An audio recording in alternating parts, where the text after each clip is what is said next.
Hello and welcome to the Metalheads podcast. My name is George. This is Jay. This is John. This is Matt. This is Markisan. In this episode, we are joined once again by Tom Ballard of Allfather. Welcome back, Tom. Hey, how's it going? You all right? Yeah, pretty good. We're supposed to get hammered with some weather today, but we'll see. It's I think we're supposed to get a light fluttering of snow over the next day or two, but nothing serious, so we're all right. We're looking at ice here, so that ought to be fun. I think it's about 65 degrees here. Shut up, Jay. I'm not, it's so nice out today, dude. So you may have noticed that Will is not here and that Markisan is. Will was not able to make it today because he had something going on last minute. And Markisan was kind enough to step up and join us. So thank you, Markisan.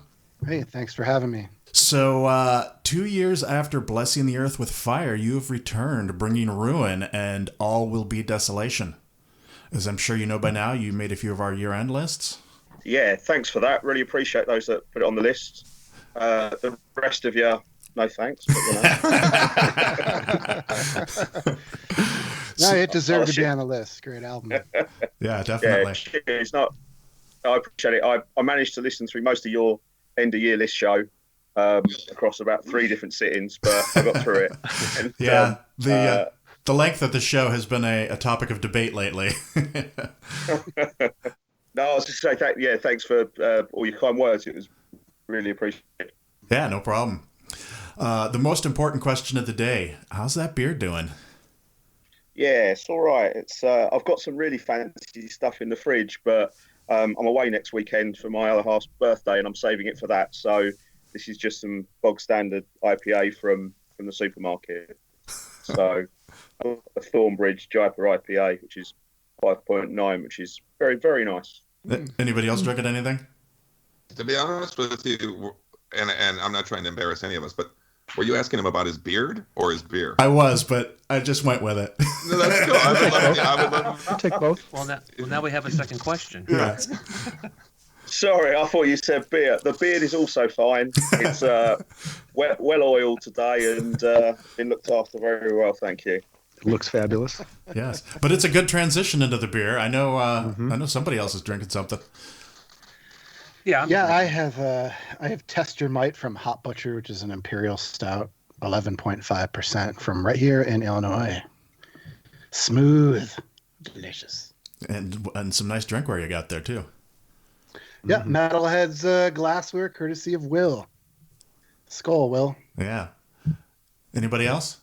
Yeah, I'm drinking something called Haka. It's from Commonwealth Brewing from Virginia Beach. It's a double IPA. They make a lot of good stuff in this area. So, well, I'll just say this: I'm drinking water from a Slayer cup, as is my wont. But so it turned into blood. I had a killer stout last night and a couple other things, but the one worth mentioning was called "So Happens It's Tuesday." Oh, from the brewery. Yeah, from the brewery. Yeah, it's great, and this was a special edition with coffee added. So Nice. I'm sipping a Dirty Bastard from Founders. Nice. Unfortunately, I am drinking Starbucks iced cold brew. So, anyway, moving on back to the interview. So, personally, and I don't think I was the only one, I was completely blown away by the new album. And I wanted to say that the riffs are pretty sick. The guitar on the album brought to mind, for me, and I don't know that anybody else agrees with me, but the latest Cobalt album, have you heard that?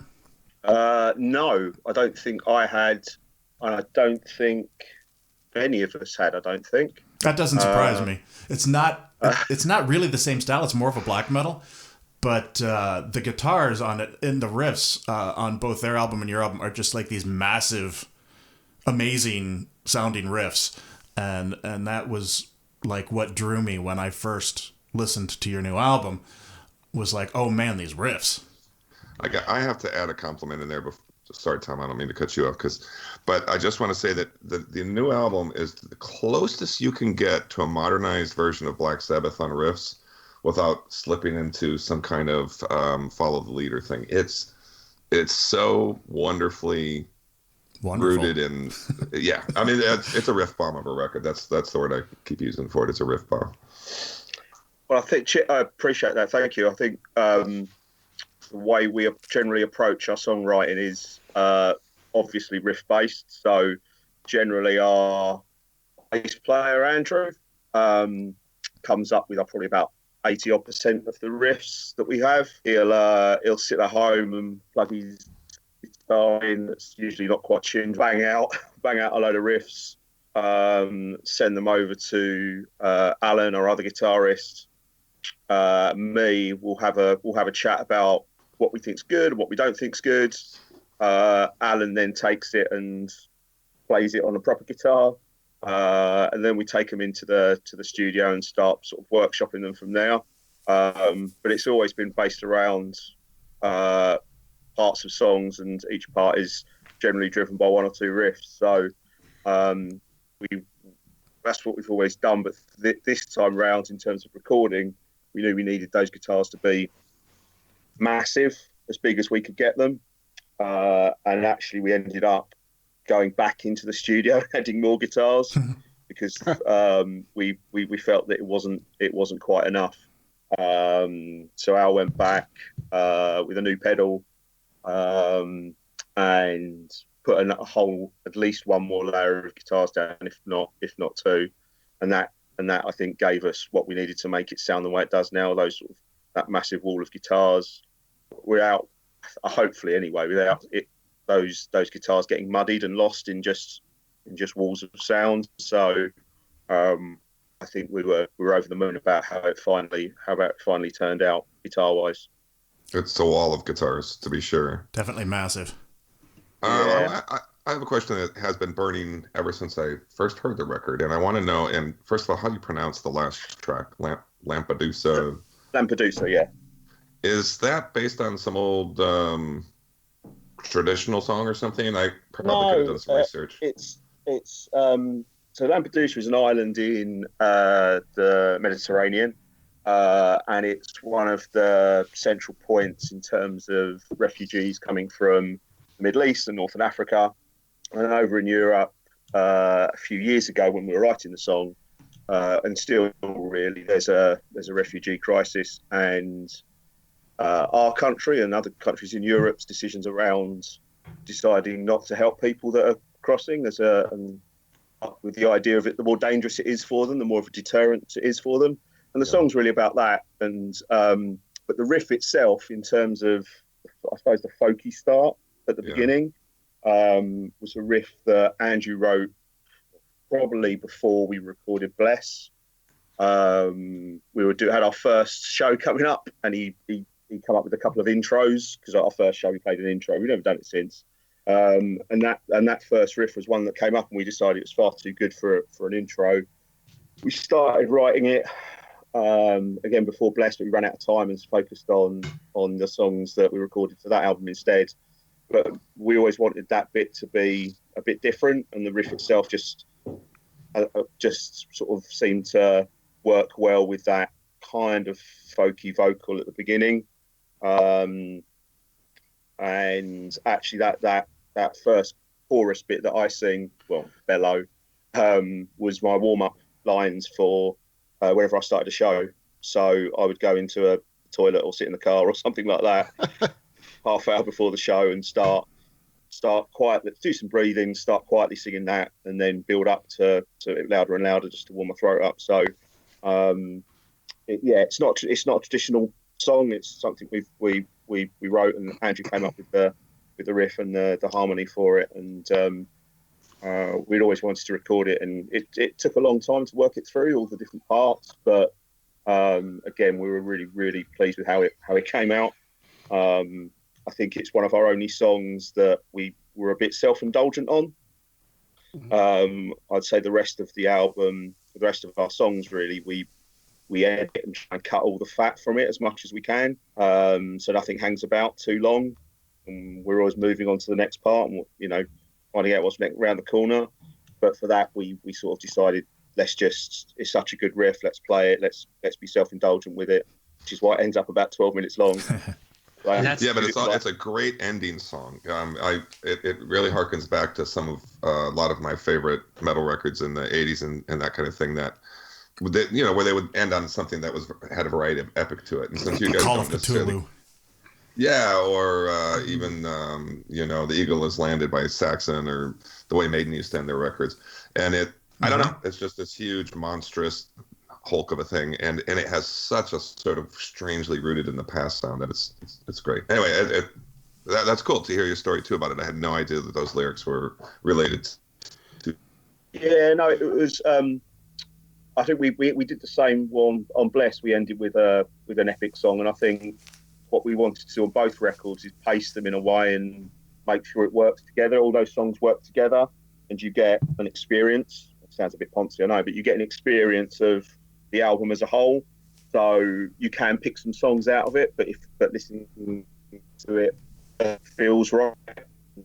It's sort of from, you start with quite a big song, there's some faster songs in it, in the middle there's another slow one, and we've always wanted to end with something that's a bit of a spectacle, and that was the idea. So you can't have a song after, having a song after that just wouldn't work. So yeah, that was the intention. Well, Tom, you mentioned that song was about the refugee crisis in Europe, but you guys do a lot of songs. All your songs really about fighting fascism, anti-immigration policies, political injustices, social injustices. When you guys started the band, did you want to speak out on current events? Was that something that you knew that you wanted to focus on from the beginning?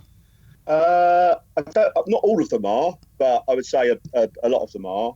There's a couple, certainly on the new one, that aren't necessarily about anything like that. They're more emotional, but in general, yeah. When me and Andrew started, we agreed we wanted a band. We agreed that we didn't really necessarily want to have a genre band. We wanted to just be a metal band and see what happened.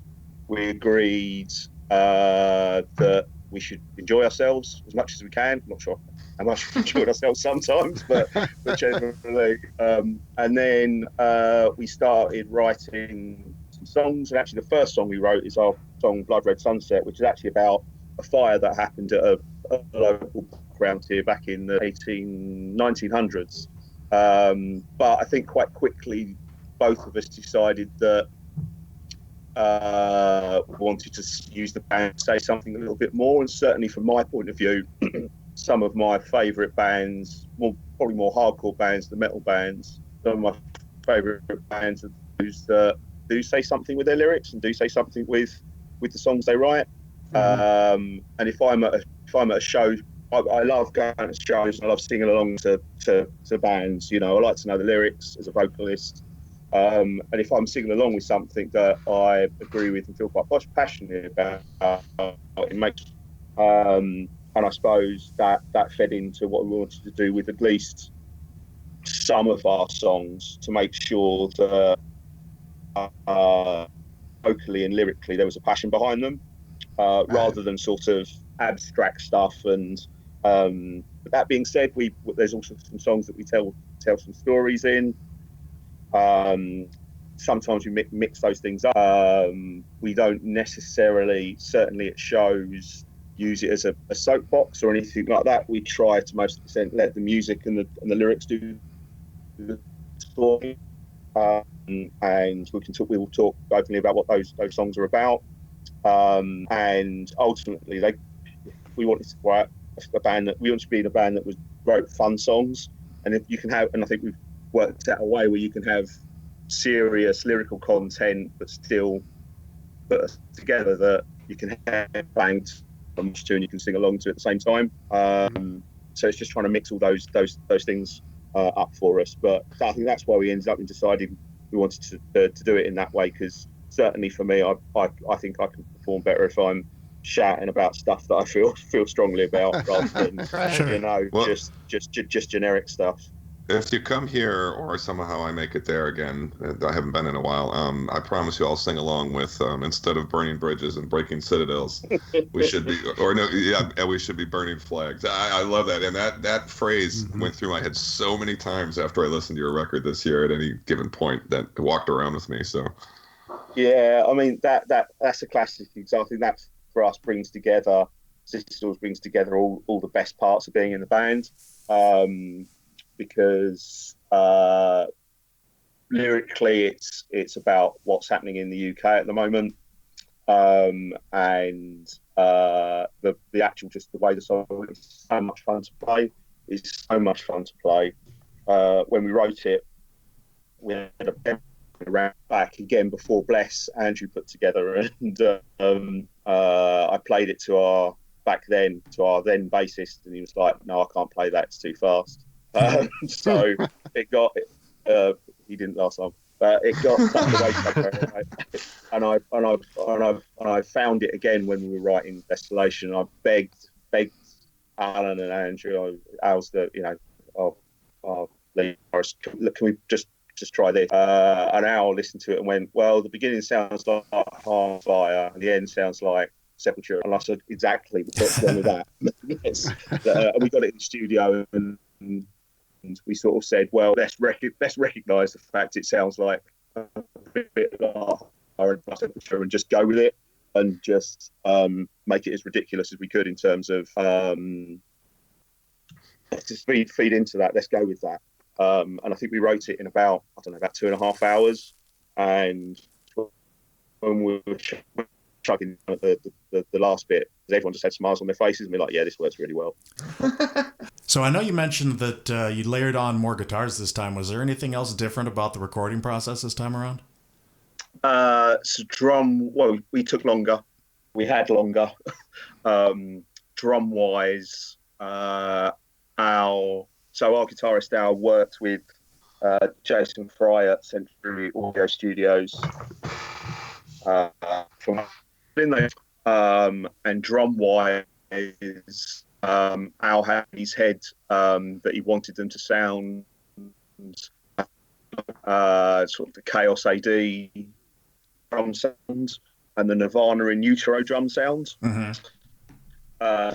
That big sort of thunder sound of them.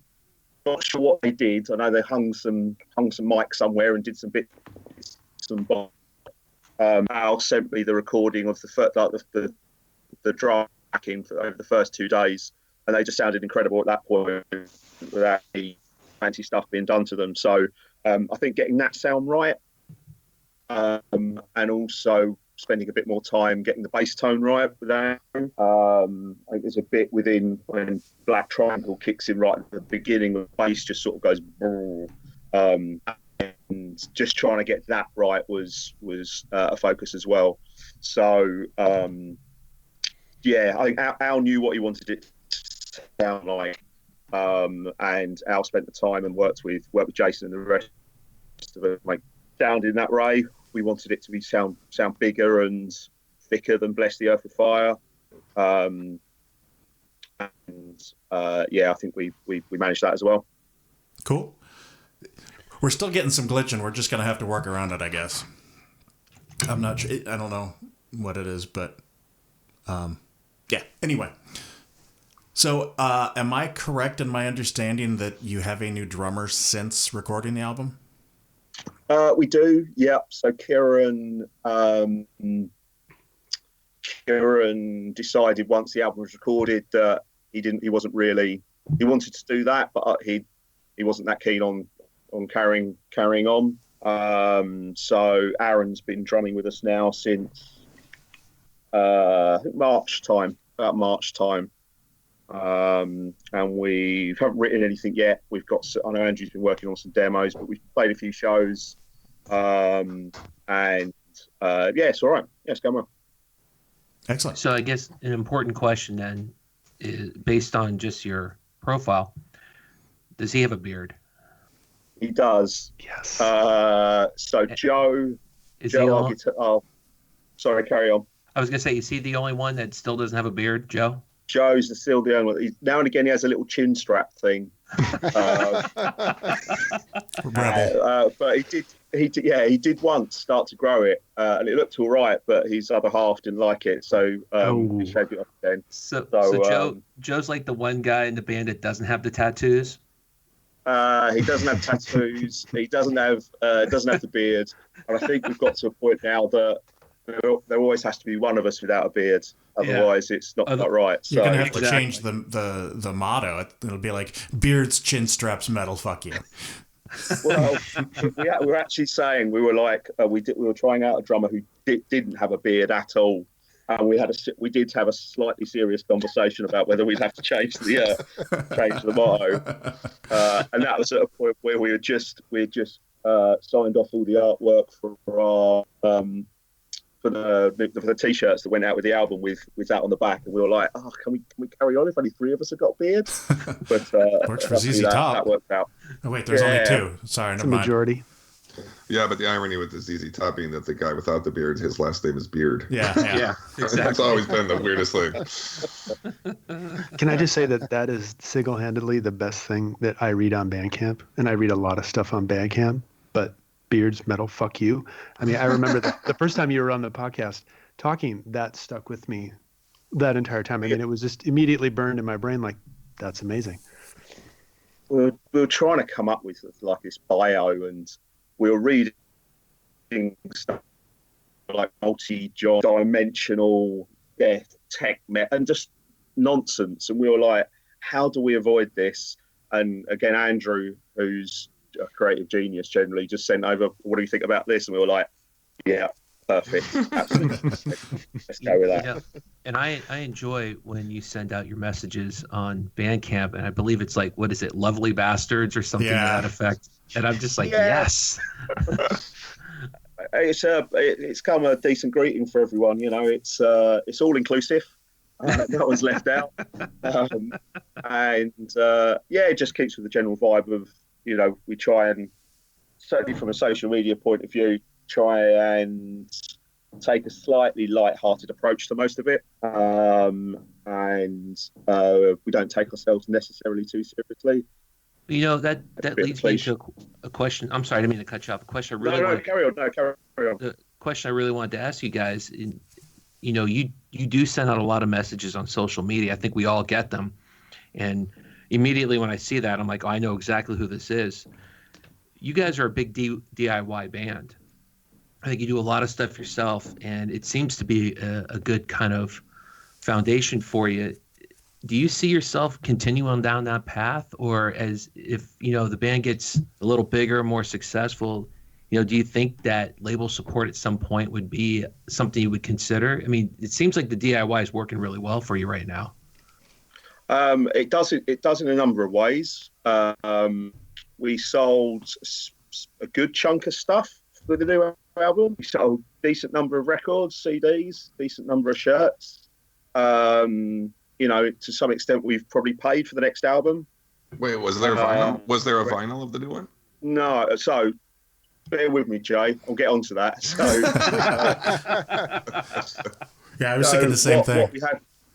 What we've been able to do pretty much since Bless came out is run the band without us having to put our hands in our pockets. So the rule is we split practice.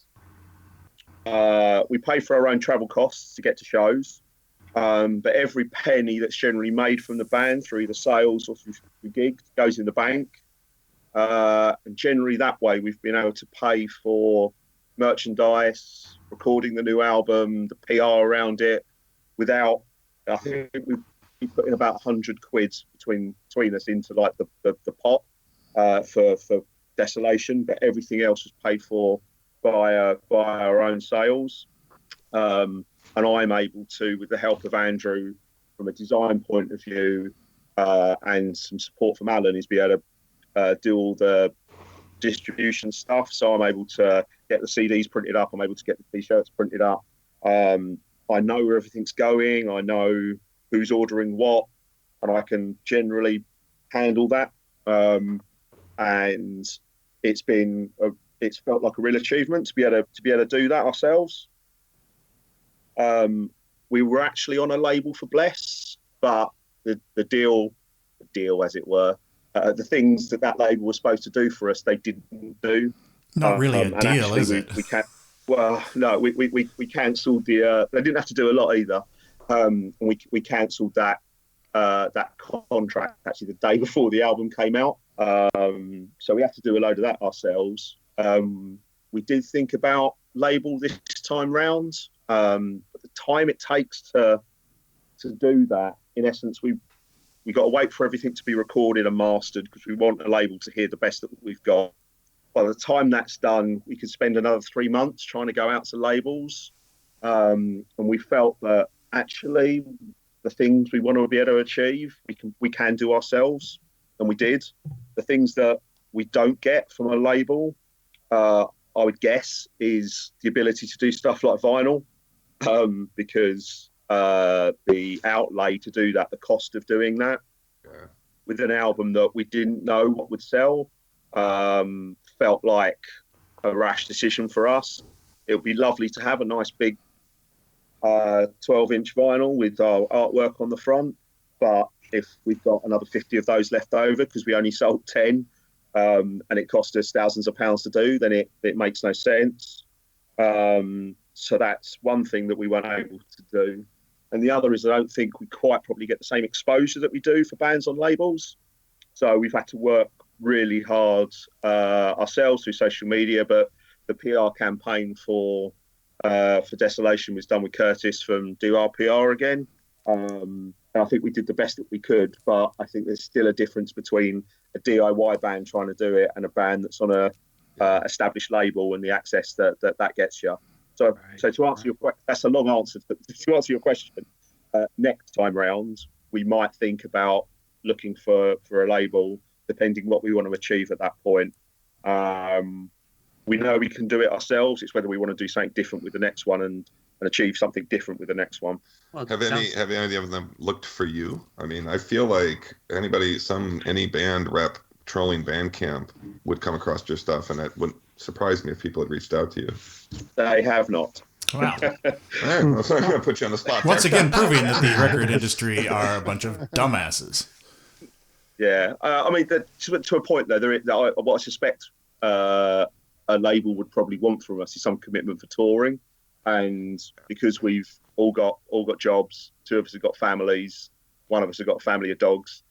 Actually, practically trying to tour and support an album would be difficult for us. So I could imagine that there was some difficult conversations with the label if they were interested in us, because we couldn't do some of the things that a traditional band would do quite as easily, maybe. Yeah. So are you going to come to America at any point and play? We can't even get shows in bloody London, let alone in America. So I was on another podcast with Curtis and Matt Baker and Metal Injection, and we're talking about how we use social media and what it's done for us, for all the advantages that it's given us. One of the things we haven't been able to do with it very well is be able to build our name up with promoters and get decent shows. So we still struggle quite a bit to get decent shows. I can guarantee you, and I think I speak very easily on this, there is one place you can play in the U.S. and you would have no problems booking that show, and that would be Atlas Brewworks, where Will has his affiliation, and I'm sure you have gathered that from talking with Will. I know he said he's talked with you in the past, so yeah. And he is very disappointed that he was not here to talk to you, but yes, he is. He's unavoidable. It's a shame. I think he told you guys that when he landed in London just before Christmas, he said, "Oh, do you fancy meeting up for a beer?" And I'm like, "Well, I literally had just walked off stage from our last show, and a couple of hours either way, and he might be there to make it, but I didn't get a chance to meet up with him, unfortunately. But we'd love to play more shows anyway, and there's always the dream of coming to America.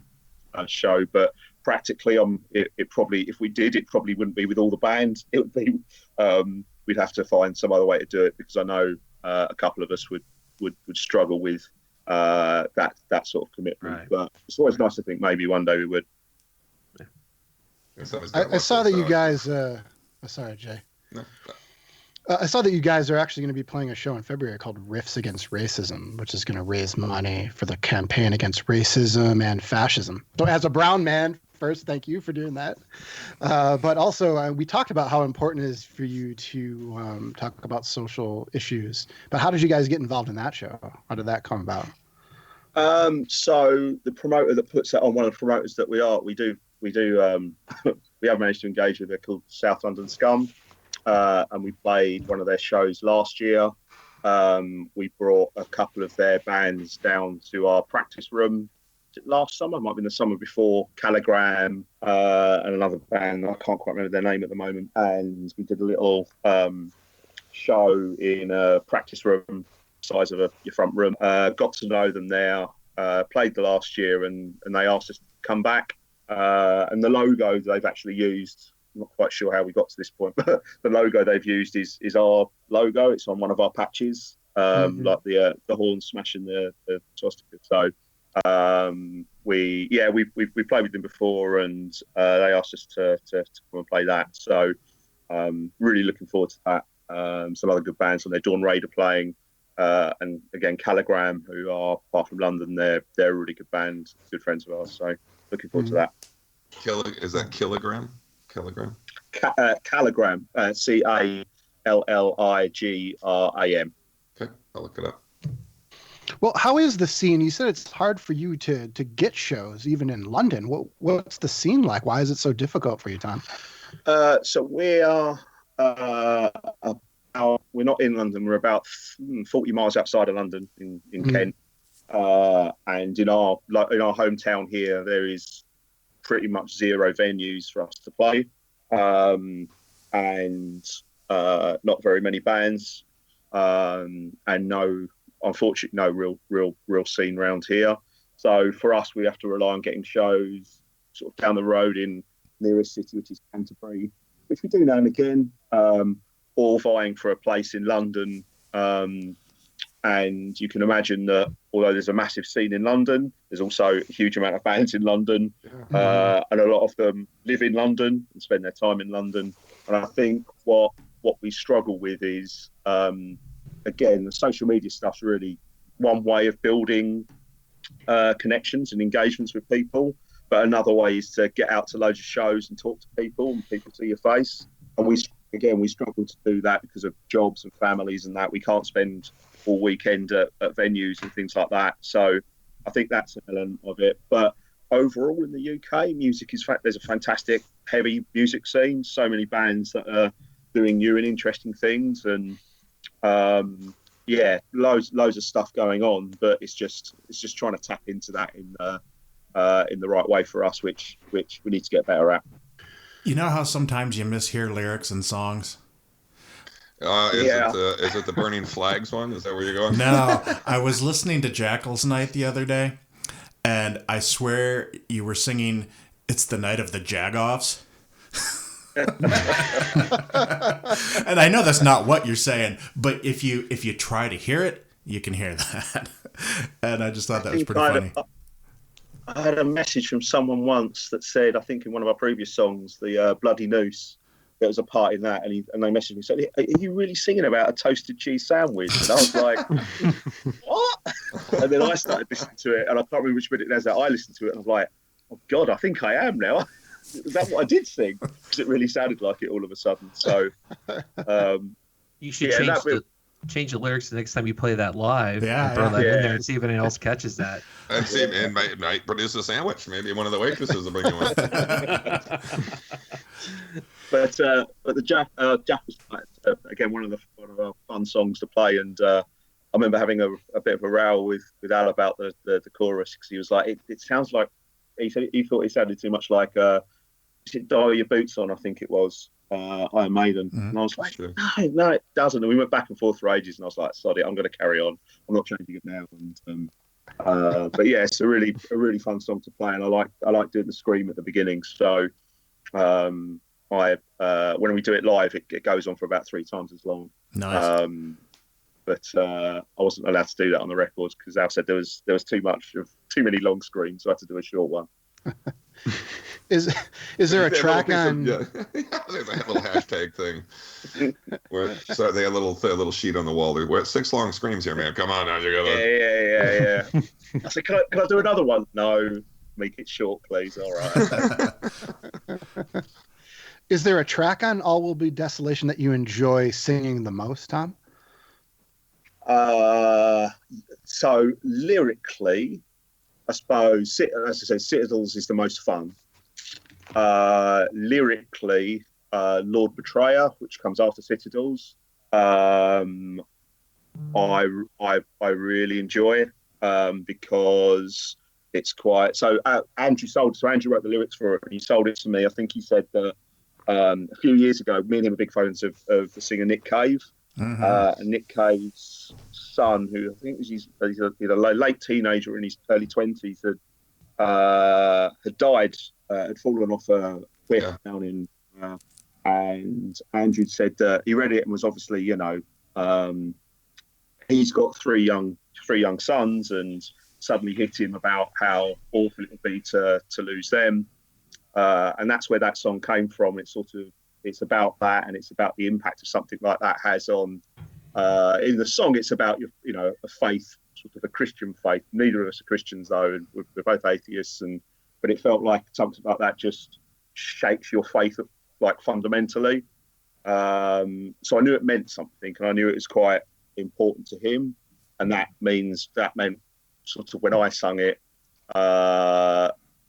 you try and channel that. Plus, it was the way the lyrics, the way some of the screams punctuate, like the phrasing of it, I worked really hard on as well. And that was some of the first times that I was able to do the really high stuff, like the high end vocals. And that was the song I sort of practiced those on and got good on, that I then used across other songs. So I think that for me like brings everything together. But I really do enjoy doing the first screams of by famine, by plague as well. I always really enjoy doing that. But altogether, I think it's probably Lord Betrayer. And we always play it live as well. So and the end, when it speeds up at the end, that's again really, really fun to do as well. Yeah, so good. You talked about, you have a song about what's happening in England now with Brexit and everything. I just wondered how you feel about that current situation and the fact that the United Kingdom doesn't have a plan to actually break up with the European Union.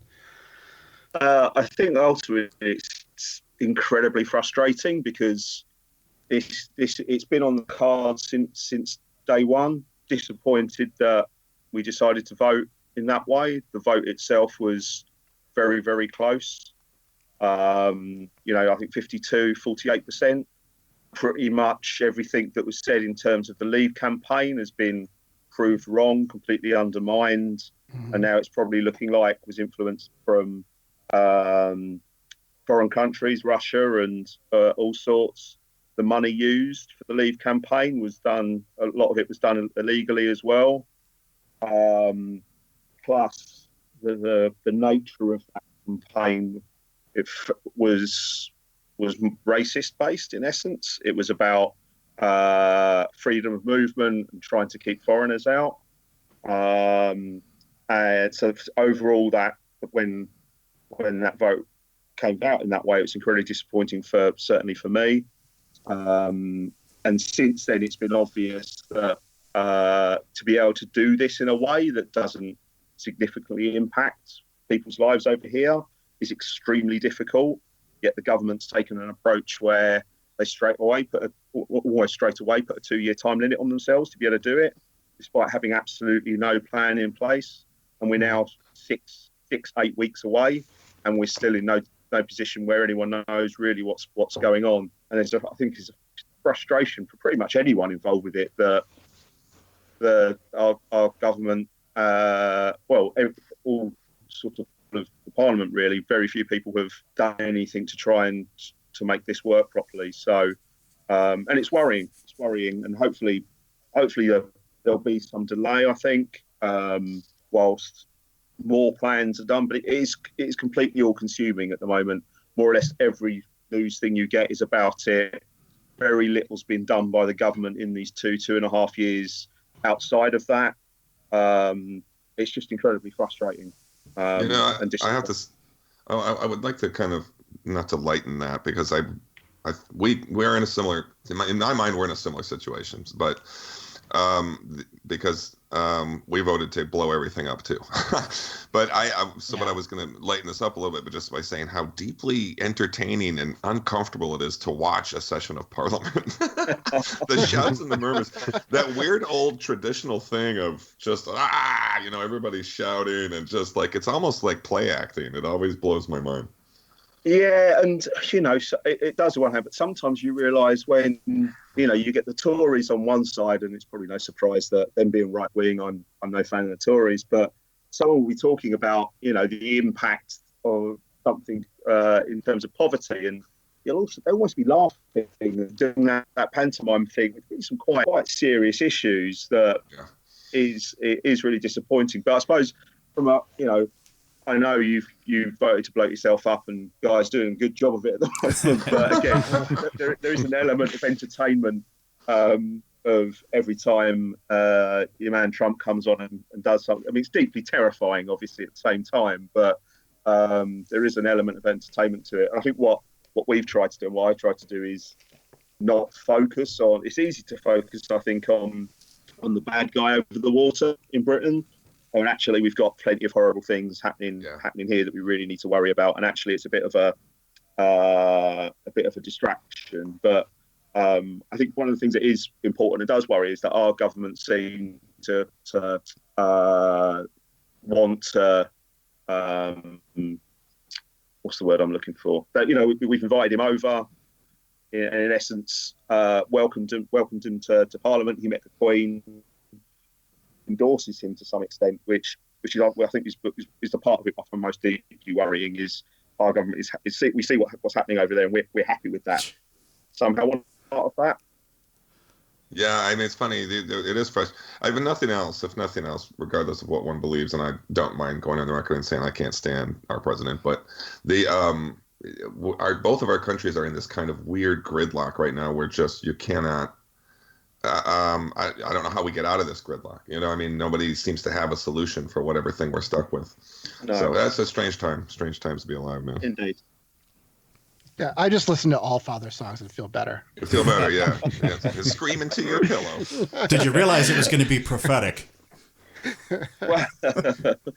Well, in all honesty, the song "Mouth of the Beast," which is from Bless the Earth with Fire, was about actually a local issue that we had where a local politician switched to UKIP, UK Independence Party, one of the drivers behind Brexit, and we had like the second in my town, the second only MP for UKIP, and that song was about how those scare tactics are being used to raise people's fears and try to push them to vote for the right. To some extent, it was based on, again, sounding a little bit poncy here, but there's a play called the Pivotal Rise of Arturo Ui, which is based on, it's a gangster play, but mirrors the rise of fascism in everywhere. Nazi Germany. In Nazi Germany in particular, in the 20s, 30s. So. And that was a bit of an influence, and it was about that raising of fear. I remember the day after the vote, we played a show, and that I don't think we've probably ever been better at playing that song because we were so disappointed and so angry. We just tore through that song, and was in some ways a little cathartic for a few of us who were incredibly disappointed. But yeah, and then perhaps little frustrations for it. We've seen this coming, and we felt like we knew this was going to happen, but we weren't able to stop it. Yeah, we know that feeling. I for what it's worth, and you would certainly know better than me, but something tells me in some of the stories I've heard that you guys might end up with another referendum on that thing, man. Yeah, I'm not entirely sure that helps us. I don't know, because if it, I can't imagine it will be a significantly different result either way. Okay. And then, we might decide to remain, but it'll only be a few percentage points. And then everyone that voted leave will say, well, hang on, do we keep doing this? Yeah. So unless it's a landslide in one way or the other, then it doesn't really put a lot to bed. So I don't know. It's a fucking mess. It's a mess. Yeah. Yeah. So strange. Yeah. So what's next for you guys? I mean, like you were talking about how the album sales and stuff were used to put back into the band and fund things. Has Desolation done enough to help fund the next album yet?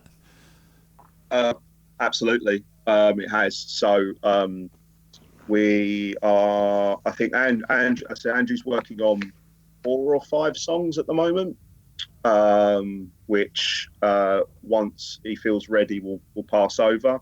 So imagine this year we'll, if we can, look to start workshop writing those, and hopefully play a few more shows.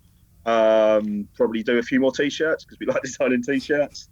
I think I don't feel like you totally addressed the vinyl question. So we couldn't afford to do vinyl before the album.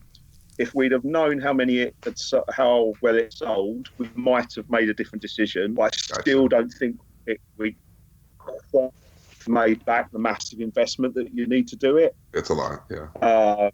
And I did go to a couple of labels that we released it and explored whether anyone would be interested in working us with that. They both said, if you'd have come to us before, we might have been able to to help you out. But we'd like to do it, not to necessarily really shoot ourselves in the foot about it. And I think if we went with vinyl now and it didn't sell in the way we needed to, we wouldn't have any money to record the next album. So I think we'll keep it in mind, and if the opportunity comes up, then we may do that. But for us, the music is what is probably the priority rather than the format. Yeah, you can always do it later. It doesn't have to come out the same time as the album. That's absolutely true, and it's just my little jealous want. But I think it would sound huge on vinyl. But I also think, you guys keep putting out good records like this one, and this really is a fine record.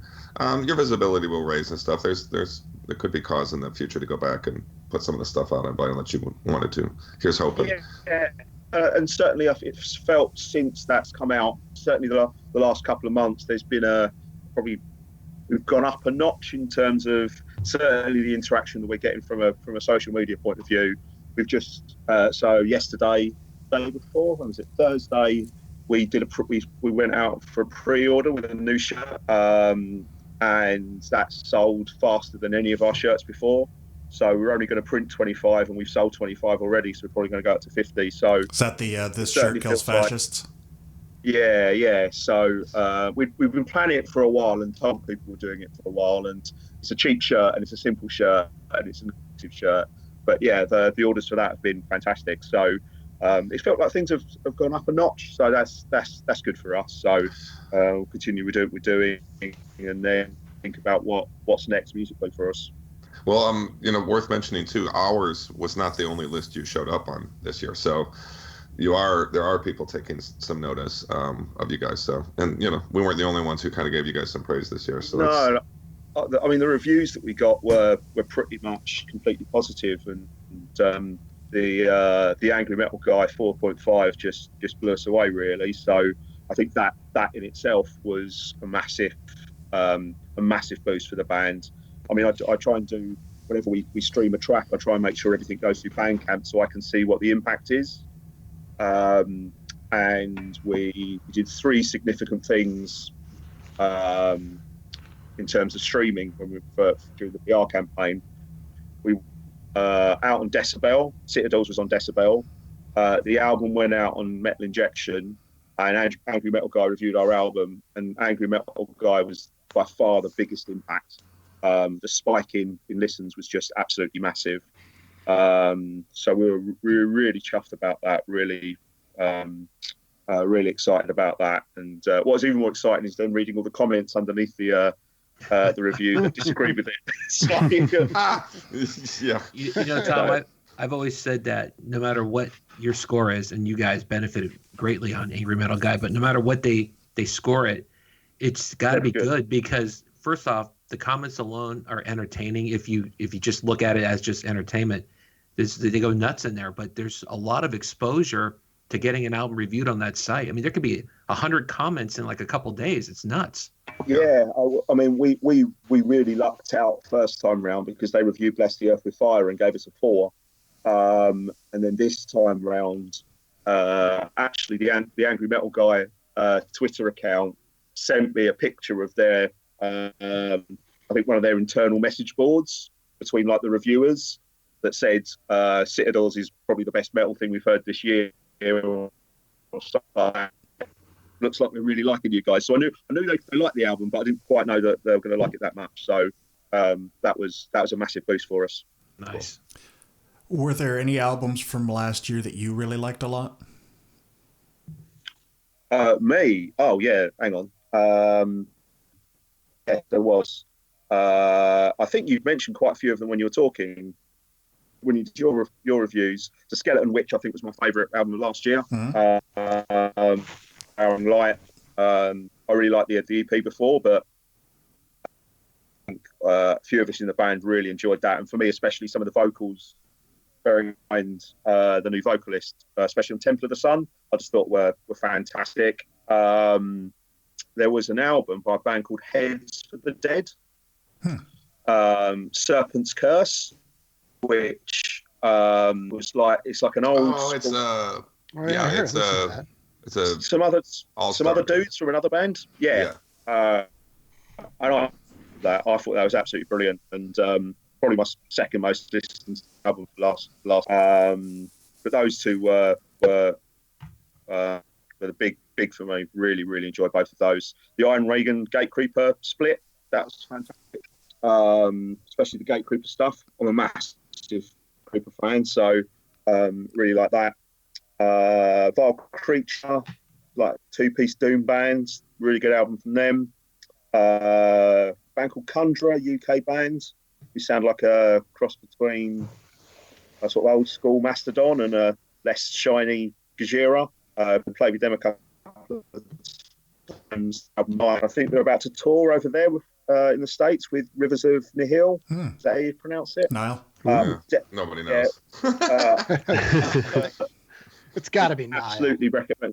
Yeah, I'd absolutely recommend checking them out. Conjurer. They're not a doom band. I know Conjurer makes them sound like a doom band, but they're not. So that was a really good album as well. I enjoyed. I like that one. Mm-hmm. Same. Is that the Meyer? Yeah. Is that what's it called? Yeah, Meyer. Yeah. So I like the Clutch album as well. I know you guys aren't a big Clutch fan, but I love the Clutch album. Oh, if Will were here. That's there again, Will's luck. I think we like Clutch. We just don't consider him metal. Yeah, I like Will. it. And we also just like to give Will shit. Yeah. Me and my other half went to see him in December, just before Christmas, and we had to sit in the balcony for reasons I won't go into, and it was fucking brilliant. There was 4 blokes on a stage with their amps set up. They're at Brixton Academy, which is a 2,000 capacity venue probably, and usually when bands play, they have all the backdrops and the walls of amps, but no, it's just 4 of them with their stuff, and they were fantastic, absolutely brilliant. And we had an absolute whale of a time there, and we kept getting told off for standing up because we were up in the balcony. You had to sit down. We just kept jumping up and dancing, and everyone kept telling us off. It was fucking brilliant. So yeah, the Clutch album was good as well. You know, I'm a little embarrassed because when that Heads for the Dead thing came out, I was interested in it, but they released this song like way before the record came out. I actually think I pre-ordered it, so why I don't have this, I don't know. But who that is one of the guys from Wombath is in there. Also Ursine, who I don't know, but Wombath we saw at Decibel a few years back, or at MDF. Whatever it was, MDF. Yeah, so cool. I will dig back into that one since I never heard the whole record. I mean, it's catchy. It's so catchy and so much fun as a death metal album. Production on it's great. The artwork. I've got the CDs somewhere. The artwork and the design's gone into it's fantastic. And I managed to grab a shirt as well. So I really like that album. It's a straight up sort of death metal album. So I have a new question that I want to start asking everyone during interviews, and you get to break it in. It's nothing fancy, but what song or artist has had a major impact on your life? I would probably say, see, it's always too obvious, isn't it? 'Cause it's going to be one of the big bands, but for me in particular, I'd probably say Rage Against the Machine. That for me, after about 5 or 6 years ago, I had to work out what was my favorite album of all time. And I think based on the fact that the impact it had, how much I still listen to it, the debut Rage Against the Machine album for me probably opened my eyes in terms of about music could be political and could be used for good. In bands, I think when I was about 20 years ago, when I was in bands, I think at one point we probably played a cover of every song off that first album. So I know all the words to it, and I still listen to it now. I think, and it still for me holds up. So I think Zach De La Rocha and that first Rage Against the Machine album was probably the biggest, had the biggest impact on me. I think when I heard it, I got into Metallica, sort of Guns N' Roses and things like that.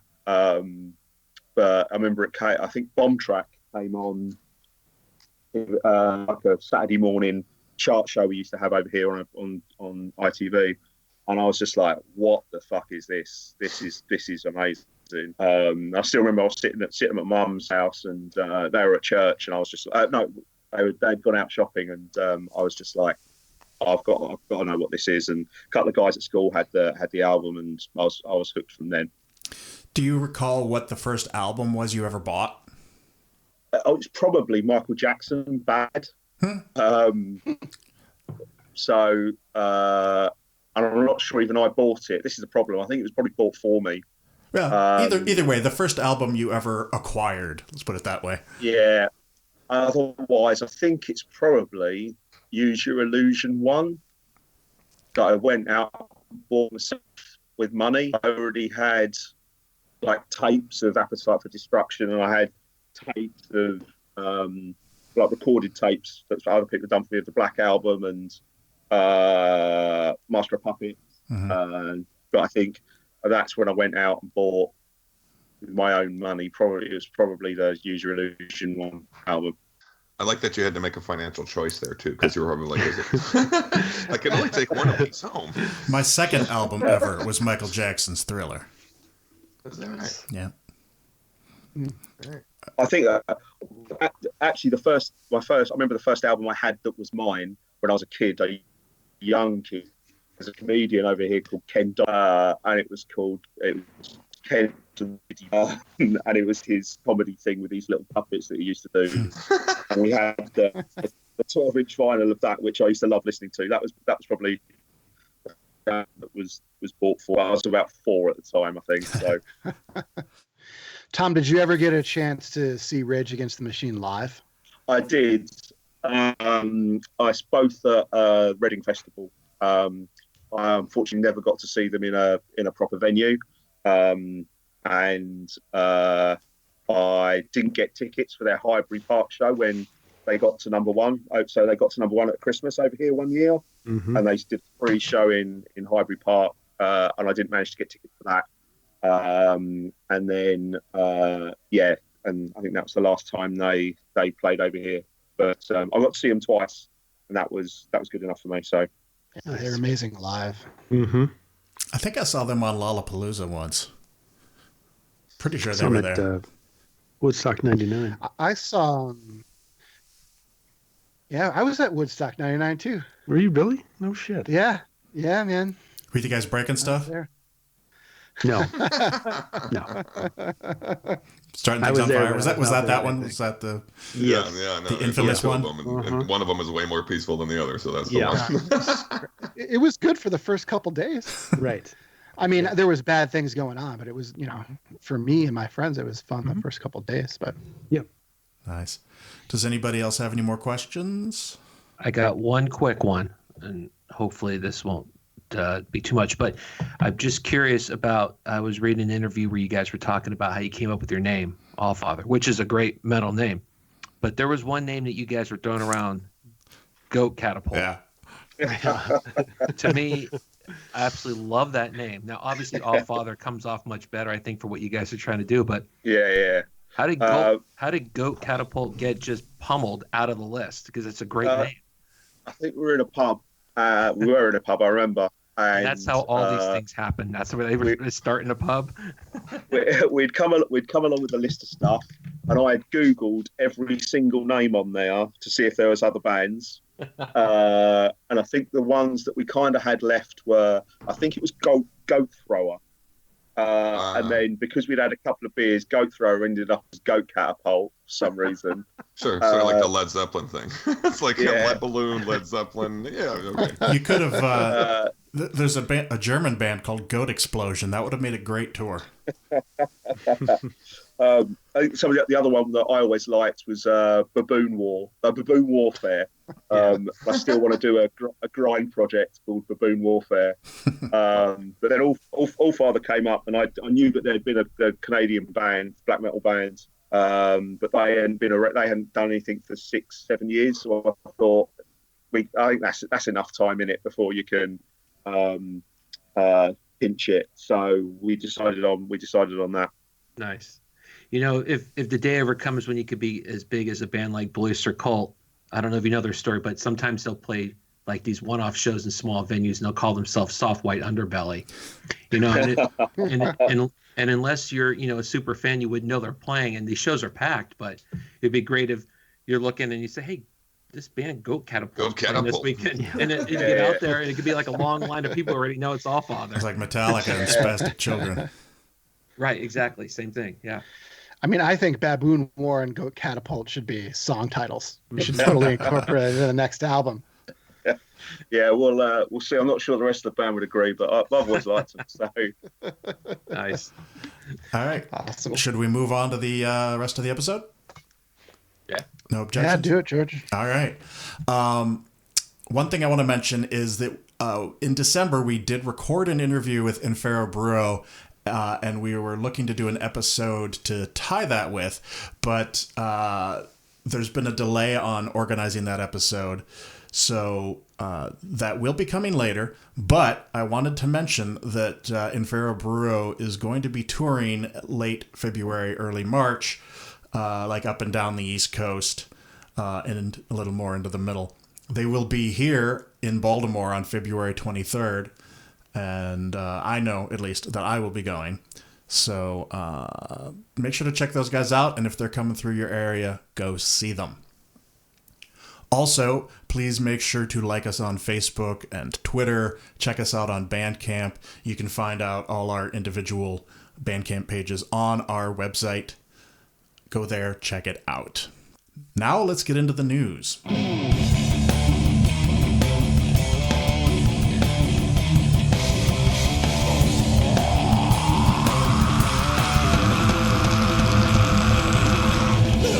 This first item, literally brought a tear to my eye.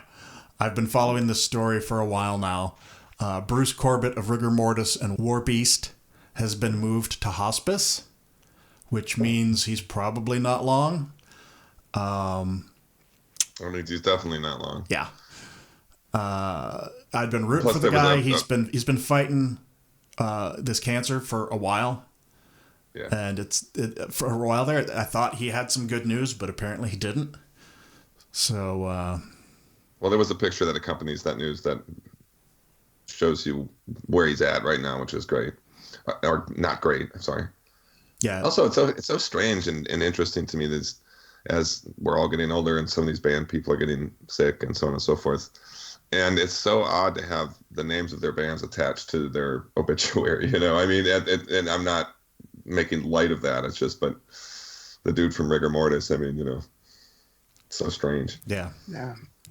It's sad he's only 56. Yeah. Oh, he's so 56. Young. Yeah. Stage 4 esophageal cancer. It's nuts. But, I have a friend whose wife had cancer in the chest and in her brain. a few years ago, and she was given months to live, and she's still fucking here. Nice. So I mean, I would just say, keep fighting. You never know, what's going to happen. And that was the second time that she went through that. Jeez. So you just never know. Yeah. Well, sadness. Speaking of people that have battled back, Tony Iommi, who is thus far still with us despite his condition, is going to be guesting on a song on the new Candlemass album. The song is called Asterolus, the Great Octopus, and it's going to be on the new Candlemass album, The Door to Doom, which releases February 22nd. And I did not know this until recently, but the revolving door of Candlemass singers has spun back around to the beginning, and Johan Langqvist from the first album, Epicus Doomicus Metallicus, is doing vocals on this new album. And I know John, at least, and myself have listened to a few songs off that album, and oh yeah. Yeah, I love the new Candlemass songs. There's 2 out there now. I didn't think that The Door to Doom was going to be this compelling, but I love those songs. Yeah, I'm really surprised how good they are. I feel like that Johan has like rejuvenated the band, and I'm looking forward to the album. It wouldn't have been on my most anticipated, but after hearing those 2 songs, man, I'm really jazzed for this album. Yeah, I was ready to completely ignore it because I'm a Messiah fan. I mean, obviously, I'm a Johan fan too, but never thought that was going to happen again. And that's what got me back in right off the bat is when I heard he was going to be singing on the album. But listening to that song that Tony Iommi's on, I don't know if anyone got this. I don't know who's listened to it outside of you, George. But it kind of his sound. It doesn't sound like a Sabbath song, but his guitar sound itself reminded me of that song "The Devil Cried." Yeah, that they did, off the Dio years. Heaven it's just got this big, massive, just booming sound, and it's nothing super fast. But immediately when you hear it versus the other song, what is it, the Omega Circle, I think, you put 2 and 2 together. No, it's Tony Iommi playing with them. He's so distinctive in what he does. So, and hey, you know what? Let's reuse the first album cover and just switch it up a little, and I'm down. Yeah, they did. I'm ready. It's just they reversed the colors a little. I honestly haven't dipped into it yet. I will, based on your excitement. I got a little tired of that revolving door that George was talking about a little bit. I mean, like, it took a lot of faith to jump into Robert Lowe, but then I felt like that was a good payoff. And then they went out and got a guy who kind of sounded like Robert Lowe, which I thought was a weird fucking choice. So I'm totally excited and expect to like it as much as you guys. Yeah, when John and I saw them at MDF, I was not terribly impressed. No, it's because it was the non-Robert Lowe guy, right? Yeah. It was the next dude. Yeah. I mean, because, that King of the Grey Islands and Lucifer Rising, some of the stuff they did in that was so fucking good. So, cool. No, I will jump on an excitement train. Awesome. And I was surprised. I mean, I wasn't terribly surprised. I knew he was working on stuff, but I was surprised how soon the new Devin Townsend album, Empath, is going to be released. That's coming out on March 29th, and I am giddy like a schoolgirl, as John would say.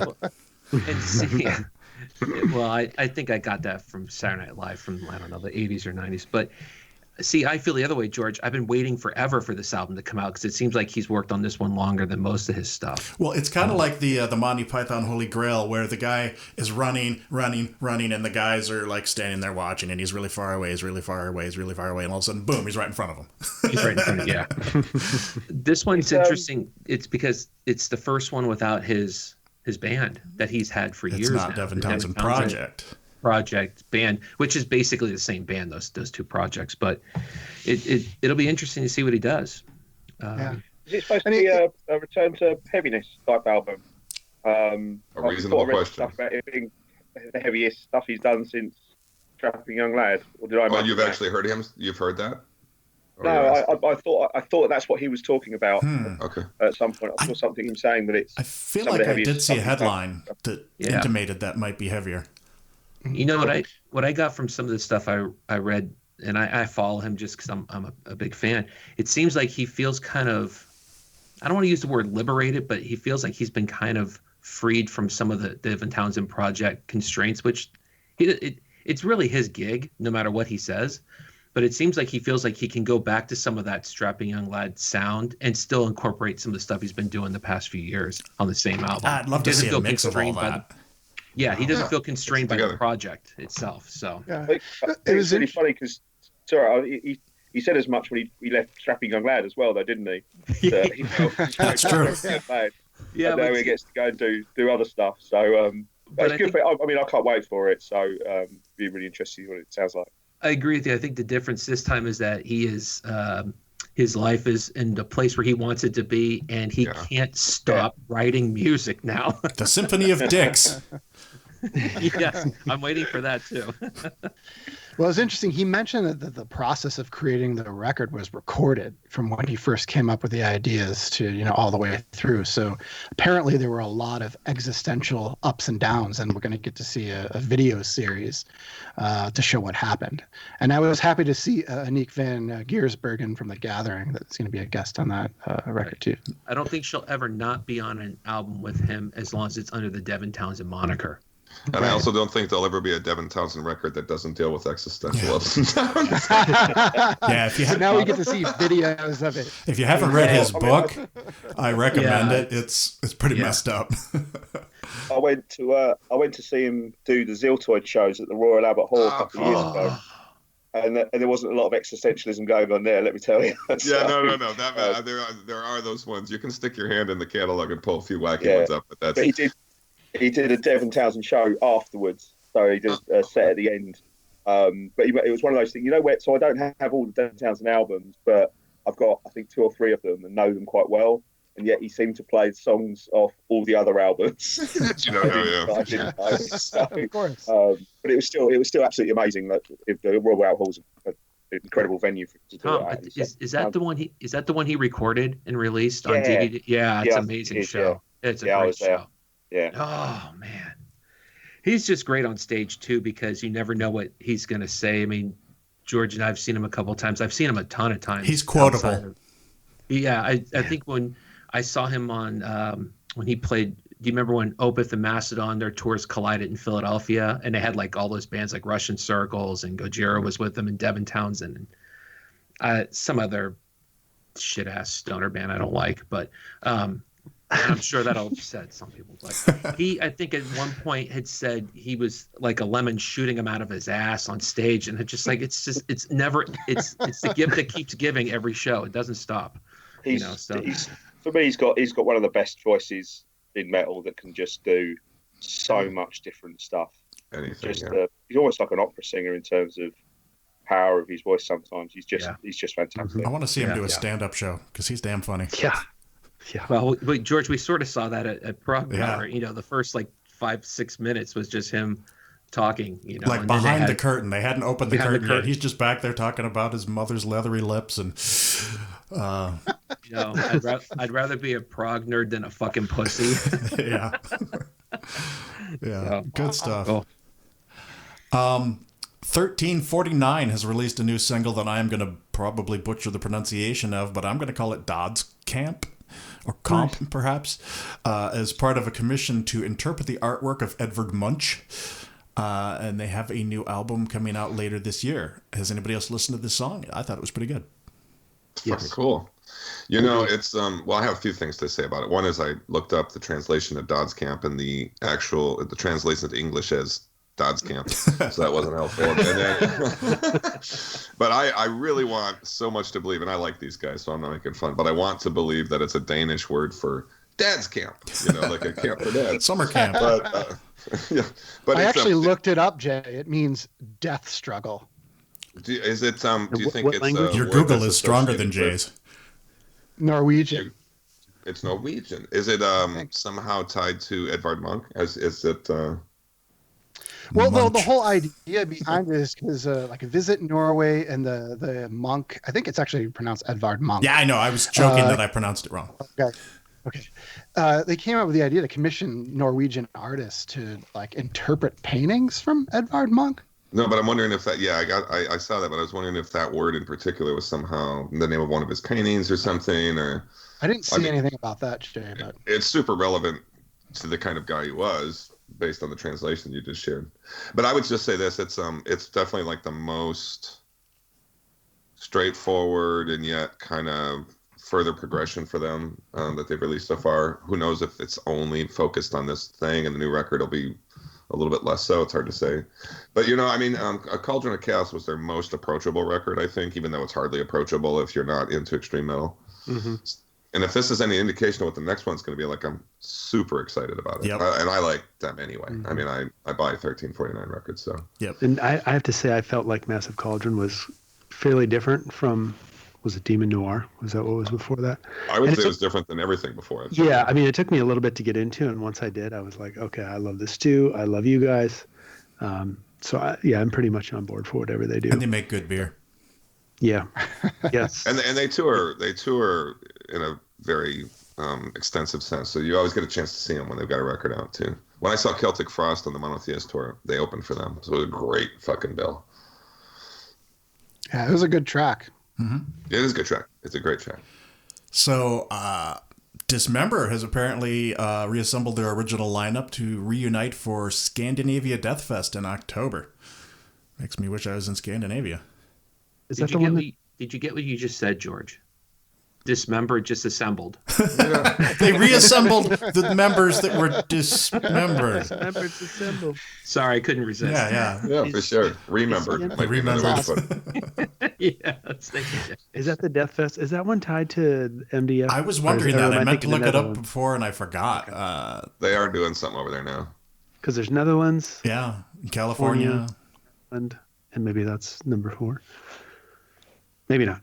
Is there one? Did you say Montreal or something? I thought there was one up there. That's right. Yeah, there's a Canadian one. Wow. Too. Yeah, they're getting around. Yeah.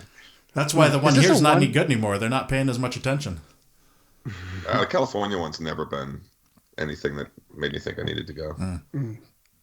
Is this a one-time thing for them to do this Death Fest, or are they actually back together? Maybe it's an exploratory committee. I mean, that's how it usually happens, right? It's like you get these reunions and people play a show and then hey, let's hang around, have some beers and write something. And then it turns into an album. So yeah, we'll see. Yeah. It'd be cool. I mean, I love Like an Ever-Flowing Stream. So yes, it's like the Year-End podcast. An ever-flowing stream of urine. Oh, it was. Yeah. So the Lords of Chaos trailer was released, and there was a little bit of talk around the podcast about that. I think it was Jay, perhaps, that mentioned that the lack of any sort of accent was a little disconcerting. Mm-hmm. Yes. Well, and not only that, but just sort of like this really dumb American teenage accent, really, is what it is. I mean, and that's fine. I mean, because it was teenagers who partook in those things, but to me, it looked like the set and setting was correct. I'm interested to see it. Yeah, and it's directed by, what's his name, Jonas Agerlund, the former Bathory member turned filmmaker. Yeah, that's some good metal cred for sure on that. Yeah, but then he casts a Culkin. Yeah, I don't even know who this Culkin kid is. How many are there? It's like he's the little brother in Home Alone, and I know he's in Scott Pilgrim versus the World. Yeah, he's in some other stuff. Yeah. Oh right. Oh, he's the gay guy in that. Yeah. Oh, I didn't know that was him, but now I see it. I want to say he's in Dangerous Lives of Altar Boys too. Now that I'm naming, but George, I thought you had a good point. Wondering about like the release of it. I'd be very curious to see, like especially around our areas, what theaters this ends up in. Yeah, it's coming out in February apparently. Okay. It's coming out in February, or it's coming near you in February? It's coming out in February in the U.S. Yeah. I don't know if any of you guys have Direct TV or whatever it is. The thing, or not Direct TV, but out here we have Comcast cable, and there's like this. There's a now in theaters. I'll almost expect to see it as an option there before I see it in an actual theater. Mm-hmm. Like it'll probably be available to rent on one of the rental things while it's out in theaters. Oh yeah. Well, I think they said it comes out in theaters like the 9th of February, and then the 22nd it's out on like streaming or video or something. You can get it, something like that. But I thought the trailer was pretty good. Yeah. And I mean, it's fresh in my mind because I was in Norway this summer. Mm-hmm. So I went to the Nessa Blood Records, which is where the Helvete was, where they used to meet, and they wrote black metal, in the basement. So, I've been telling this story to people a lot. It's like, why did you go to this place? This is why, I wanted to, see where history was made. Did they let you go in the basement? Oh yeah, they have a museum down there. Well, Okay. I'd call it a museum. It's like just a bunch of like paintings and just weird like exercise equipment that some people use. It was really weird, like Euronymous' exercise equipment. It's strange. And then people like paint things, about the band and then just send it to them and then they'll put it down there. It's kind of crazy. There's old magazines and like a collection of art, but it's kind of just haphazardly put down there, and there's hardly any lighting or anything. But then they have the back room where they wrote black metal on the wall, and then they put a throne, like a wooden chair that looks like a throne there, and you can take pictures. I see, and you have a picture of that. Oh yeah, I saw that. Yeah.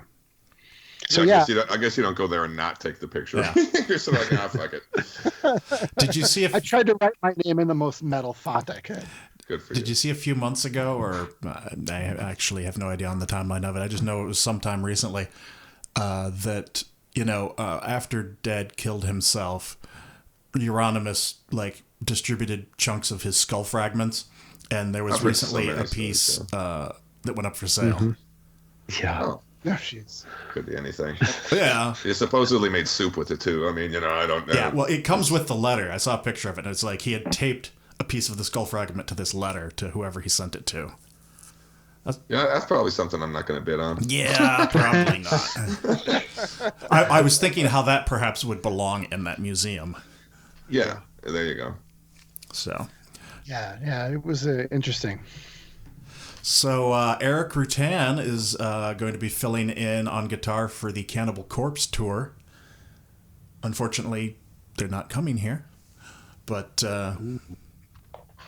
that's kind of coming cool. to Chicago. Coming to Minneapolis. Coming to San Francisco. I saw them for the first time. I've never really been into them, but they played over here last year, and Black Dahlia Murder was supporting. I really wanted to see them, and I ended up getting the Red Before Black album and absolutely loved it, and I've sort of slowly been going back through their back catalogue, and because they were fantastic when they played. Mm-hmm. I'm just on Skeletal Domain at the moment, and oh man, that's amazing album. The Kill or Become, I just can't stop listening to that track. It's fantastic. So yeah there again, Will missing this, because Will, that would be the first one Will would tell you to buy, as the resident Cannibal Corpse guy. But yeah, I saw him on that tour too, and they were fucking great, man. I don't know how much longer he can do that to his neck, but we'll see. I mean, they're getting up there in age, man. You know what I mean? And by him, I'm talking about George. That neck looks pretty sturdy, though. I don't know. He's got 4 necks. I mean, I've got a 19.5-inch neck, and mine looks tiny compared to his. So yeah, I think it's all right for a while. You'd always know if he borrowed one of your shirts. You'd be like, "What the fuck?" Well, I think I said on the year-end podcast that you need a neck brace when you're listening to Allfather. So That's right. But they neck exercises. But also, no update on the legal and or rehab struggles of I forgot his name already. Pat O'Brien. Pat O'Brien, excuse me. Yep. So we'll see. I would say this was like surprising, but actually really logical choice. Oh yeah. Oh yeah, totally. Yeah. No. Yeah, because he's produced like 3 or 4 Corpse albums. 4 of them. Yeah, he's a good guitarist. So I was wondering what was going to happen with Cannibal Corpse, but I mean, even if they didn't show up, that Decibel Magazine tour is one of the best lineups this year, with Morbid Angel, Necrot, and Blood Incantation. Yeah. So I'm happy that they got a good replacement for it. So it should be a great show. I don't think they're going to miss a beat. Just saw Necrot last week again with the mighty Possessed. Yeah, how was that? I didn't really. I don't think you really talked about that too much. It was great, but maybe it's the things you love the most you talk about the least, because Possessed has been such an important band in my life for 2 records that they put out in the 80s. But I never had the chance to see them. I lived in a small rural area when they existed as a band, and then anything about their history. They went on to break up, and then Jeff, I'm not sure if it's Beccaro or Becerra because I've heard different things, got randomly shot on the street in San Francisco. So he's in a wheelchair, and there's just like this long weird history. So they have slowly kind of come back together. They have a record coming out this year, and so it was this really actually hugely momentous thing for me to finally hear that voice live, and the vocals were set up really nicely, and he's got just like one of my favorite death metal vocals of all time. It was amazing. It was fucking killer, dude. I wouldn't have changed anything about the set list. It was in a place that holds a fair amount of people, but I've never seen it so packed. So because they are, of course, they're a Bay Area band. Yeah. So yeah, looking forward to that. I brought the Cougar Bush with me, but in all honesty, he hit like Tom Warrior. I was like, I don't even know if I really want to interview this dude. Like, I won't do a good job. You know, I'm gonna just look like an idiot. That's the way I feel about anybody that's of a significant, like if I ran into Metallica, I'd be like, I got nothing to say. What can I ask that hasn't been asked a million times, Well, you'd be the Chris Farley of interviews, you know what I mean? Yeah. You remember when you were in the Beatles? That was pretty cool. Yeah. So anyway, it was a great show. Nice. So Saxon's Biff Byford is working on a debut solo album for release later this year. And Jay rejoiced. I did, and I asked George to put this on the news list just because I'm a long-standing Saxon fan. George corrected my and they really, you can stick your hand in the discography almost anywhere and come up with something pretty good. And I still to this day think they should have been the big three. Maiden, Priest, and Saxon should have had a bigger impact on the States than Saxon did. But that stated, I love Biff, and the guy, he's an older dude now, and he still sings great. He's putting together solo albums. It's cool. I'm going to keep an eye out for it. And there's some pretty cool people involved, so just wanted to put it on everybody's radar. Yeah, it's cool. He's pushing 70, isn't he, Jay? Somewhere in that neighborhood, dude, and he's still hitting the high notes, Yeah, he's still really good. But I read that the LP's not going to be focused on heavy metal. He's going to be doing other things with it. So it'll be interesting to see what he does and who he gets to guest star on it. So it's actually being produced by the guy like produces Dimey Barger and some other stuff like that. So I'll have to go look at it again. But he's one of those guys that I call him he's on my heroes list. Yeah.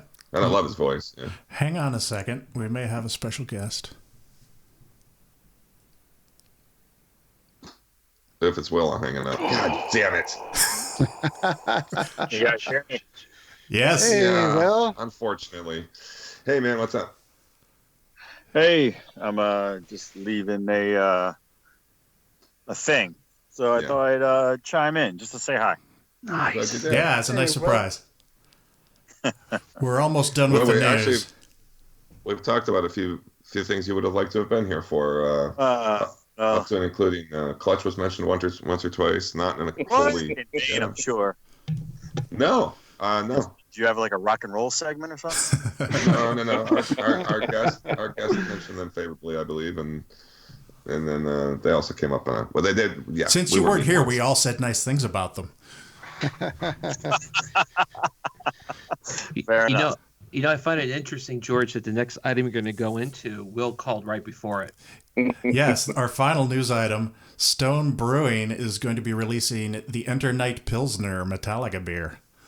You're going to hang out now, Will? Yeah. Enter Night, exit Will. I have no problem. I'm not shocked it's a Pilsner because I know Stone will make a great Pilsner. I just hate the name. Yeah. Hey, I don't mean to be a jerk, Will, but don't be such a dick. Say hi to Tom. Oh, I was going to add. Well, you guys are acting like nobody was on. Hey, Tom. Hey, how's it going, man? You all right? I'm all right. Yeah. Sorry, I had a funeral to go to. Well, I was just convincing everyone that Clutch were, in fact, a metal band and should be on all the metal lists. So I think I won them over. We're retroactively putting them on the list. I love you, Tom. You lovely bastard. You're making me ill looking at your blurry picture. Oh, sorry. I'm holding up to my ear. Ah, there you go. Okay. Well, you can do that. Well, I'm driving, so I'm actually waiting to go. All right. Well, yeah, put it back to your ear because we can hear you better. And also so you don't get in an accident. And I'm checking out the inside of your ear now. I can tell what that is. That's awesome. Looking good. Yeah. I've never seen wax like that before. That looks like infected. that canal. Honestly, Will. I think you better get that checked out. All right. That's going to have to come off. Yeah, called Matt Pike's doctor. Oh. All right. Let's move on. I'm worried about Matt. Yeah, no shit. Let's move on to new releases. This week's new releases, here they are. me to butcher this first one. Bashasketh? Barshasketh? I spelled it wrong. Or there's two different spellings there. there's two different, I just noticed it. It's like, left an R out of that one. I'm pretty sure there's supposed to be an R there. Barshasketh. Maybe you're 50% right with those two spellings. Yeah. So they're a Kiwi black metal band, New Zealand. It's their fourth album, and I've only given it a cursory listen so far, but I'm digging it. Anyone else? I haven't listened to it yet. I listen to. I mean, it's a decent. It's kind of by the numbers black metal to me. Like I'm not. But I need a little bit more. If I'm listening to black metal, I usually need a little bit more. And every now and again, they give you that. Like the end of Ruin 1, I thought has some really good riffs in it, but it wasn't enough to win me over. I probably have to give it a few more spins to see. But yeah, it was. It's a decent effort. Next up, we have the new Flotsam and Jetsam album, The End of Chaos. This is their 14th album, and I've always been a Flotsam fan. The first three albums for me are classics. Quattro and the half dozen albums after that, not so much. But the last couple albums have been pretty good, and I thought this one was pretty solid. George, as a fan, I don't really know anything about them, but I have seen the artwork for the album. Mm-hmm. Is that the usual type of artwork they do? Not really. It's. It just looks shit. Maybe it's an homage to the first album because that was kind of crap, but also cool. Yeah, I'm just. I thought they were a big band. I've heard their name quite a bit over the years, but I look at the art and think someone signed that off and went, yeah, that's it. The Weird Fish Man is what we want. And it just looks odd. Yeah, well, they're kind of second tier in terms of the thrash bands. They wouldn't make the top 4, 5, 8, but they've always been one that I really liked a lot. So I didn't realize. I always thought because of the name, I didn't realize they're a thrash band. I thought they were sort of a proggy band, but it makes a bit more sense now if they're a thrash band. Mm-hmm. Yeah, I mean, so we're not going to see a Fishman on the next Allfather album cover. It's really disappointing, Tom. Yeah, well, it'll be better drawn, maybe. I don't know. So, I mean, I thought the Flotsam and Jetsam song was pretty good. There's pretty good production, and I haven't listened to Flotsam and Jetsam forever. The only thing I listened to only a couple tracks. Demolition Man, they just kept singing that chorus over and over, and that horrible Stallone film just kept popping in my head. So the music was pretty good, but I could not stop that image from coming in. Stallone and Wesley Snipes. I saw the weirdest story about Sylvester Stallone the other day, and the turtles that he has in Rocky. He still has those fucking turtles. Wow. Really? Yeah. Wow. Yeah. Fun fact. That's crazy. I mean, turtles live a long time. So apparently. So does Keith Richards. When was that movie made? 79? No, before that even 75 maybe. Something Really? Yeah. Wow. Yeah. Turtle power. Next album is A Pale Horse Named Death, and their third album, When the World Becomes Undone. They're a New York doom band featuring two former members of Typo Negative. That'd be Johnny Kelly and Sal Abrascato. Unfortunately, this doesn't live up to my personal hype. It's not terrible by any means, but it's no Typo Negative. Fair enough. I don't know. Did you listen to this at all, Jay, being a Typo fan? I honestly didn't. They are kind of weirdly active on their Facebook page still sometimes, and I halfway expect them to do something, believe it or not, as a group. That stated. Nah, Peter Steele was my great love. So yeah, it'd be like if Rob Halford died. And Priest may not put out a record, or Glenn Tipton Glenn Tipton won't put out a record, but yeah. Yeah. All right. Next we have Soilwork, and does anybody have any idea of pronunciation on this one? Because it's like Verkelegiten. I have no idea. Any guesses? I'll go with Verkelegiten. Nork fucking no. Sounds good to me. Tried. It's their 11th album, the Swedish mellow death band, and I was kind of surprised because I haven't really cared about them since the second or third album. But this was not bad in terms of a more commercial sounding metal. Mm-hmm. I was pleasantly surprised. And I've seen a lot of people saying how much they liked it. So I'm like, Yep. Slow January, I guess. Mm-hmm. Yeah, that's right. If we're talking about soil work, it's a slow January, dude. And our last new release, which technically isn't out yet, but I put it on here because it's out next week, is the Swallow the Sun When a Shadow is Forced into the Light, their 7th album, Finished Death Doom. They do have 2 songs out there that you can hear now. I like one of them, the other one not as much. Yeah, I like the first release song. I haven't listened to the second one yet, but I have listened to samples off of, I don't know if it was Centrometer, Nuclear Blast, whoever's selling the album. And I liked it, but again, those are 30 seconds, so who knows if the rest of it is good or not. But the one song that was released I did like. Yeah. And is this their first album without the keyboardist? I believe so. Yeah, there's 2 new members, I think, also. I think the drummer also, okay. I could be wrong about that. Or maybe it's the other guitarist. I can't remember. I only saw them once, but I was just completely taken about how into the keys that dude got. I could have in fact, I did watch him the entire set. I didn't really even give a shit about the music, even though they sounded fabulous. I just watched him bang his head. It was amazing. Yeah. Yeah. I listened to the 2 tracks, Firelights and Upon the Water. Yep. I thought they were both pretty good. Just probably need more spins. I'd like to listen to them with the other songs on the album. Yeah. I feel like you got to listen to their whole context album instead of just tracks. Yeah, context, exactly. Hey, George, I think you might be in a little withdrawal too for this album because this was your number 1, wasn't it? Their last album, which was what, about 8 hours and 75 minutes worth of music or something. Triple album. And I know that was you really like that one, so maybe this is just like, oh, it's just one it's album. Just one. It's only 80 minutes long. What am I going to do? It's like a single for them, So, yeah, we'll see. I'm just glad they're still making music, just given everything that the band has kind of gone through, specifically the one guitarist. So. Yeah. All right, we're going to move on to our top 5 releases that we're looking forward to in 2019.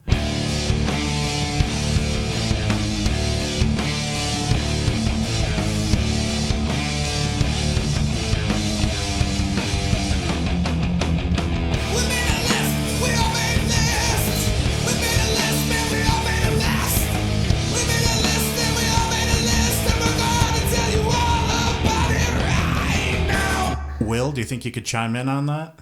Can you guys hear me? Somewhat. Yeah. Okay. I didn't get the script, but I should have sent it to you anyway.